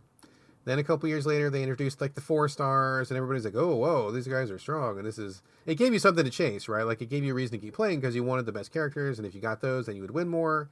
So, very clever way of getting more people to keep playing longer. And then after a while, they introduced the 5 stars, and at that time, I was kind of like starting to play less. So I wasn't winning them that often. I wasn't putting in the amount of effort that it would take to get them more regularly. So I was like, well, whatever. If I get some, I get some. That's cool. I'm not really playing competitively anymore, and I'm just kind of doing it for funsies, so no big deal. But I did rack up a couple. And ironically, the one that I got the first that I got usable and leveled up and ready to go was Dr. Octopus. There's a 5-star version of Dr. Octopus. But the developers of Marvel Puzzle Quest were like trolling. I don't know what happened, but like usually 5 stars are really strong. Like their powers are overwhelming. Most characters can't stand up to them. And if you have one, or even better, 3, which is the most you can have on a team at one time, like you basically, it's like a win button. Like it's tough to overcome that. So I got Dr. Octopus, and for whatever reason, instead of being a real tough guy with good powers who was able to win, he was like a joke character. His powers were not usable. They were not good. He couldn't stand up to other 5 stars, and he could actually be beaten by people who were lower on the tier as well. And it made me crazy because these guys are not easy to get, and this was the first one I got, and it was like, he sucks. Like, he's not good.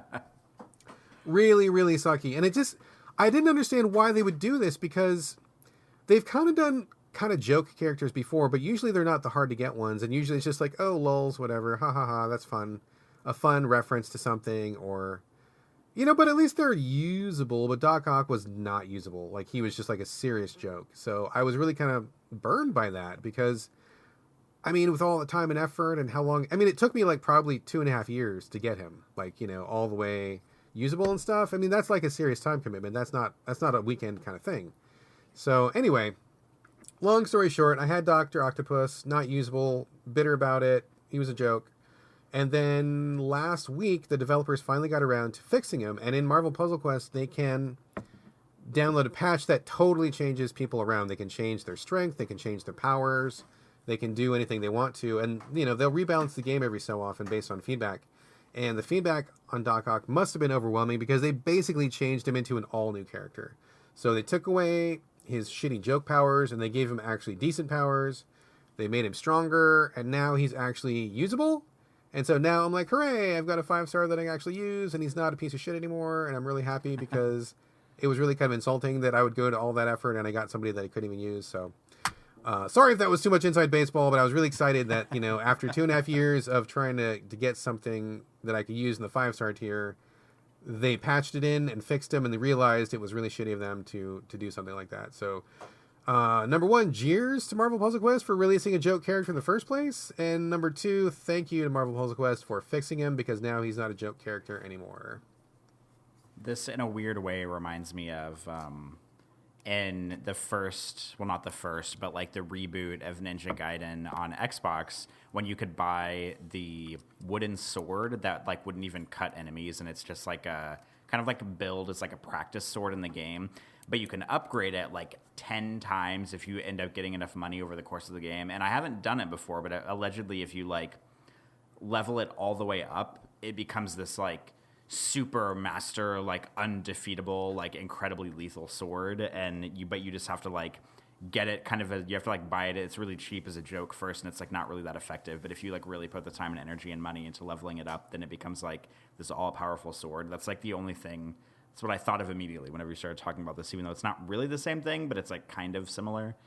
Yeah, it definitely is kind of similar, for sure. And it's not been the first time that somebody in Marvel Puzzle Quest has started off as a dud and ended up being good once they patched it in. So you can't really work up to it, but yeah, kind of the same idea of like, it starts off as a dull wooden practice sword, and by the end of it is something really sharp and deadly. So I'm glad that it's usable.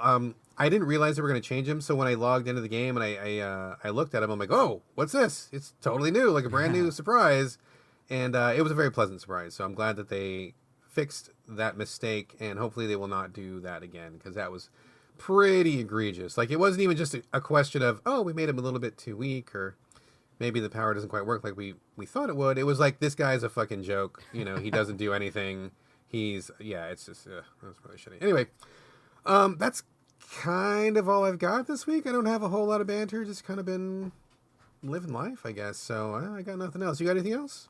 I don't.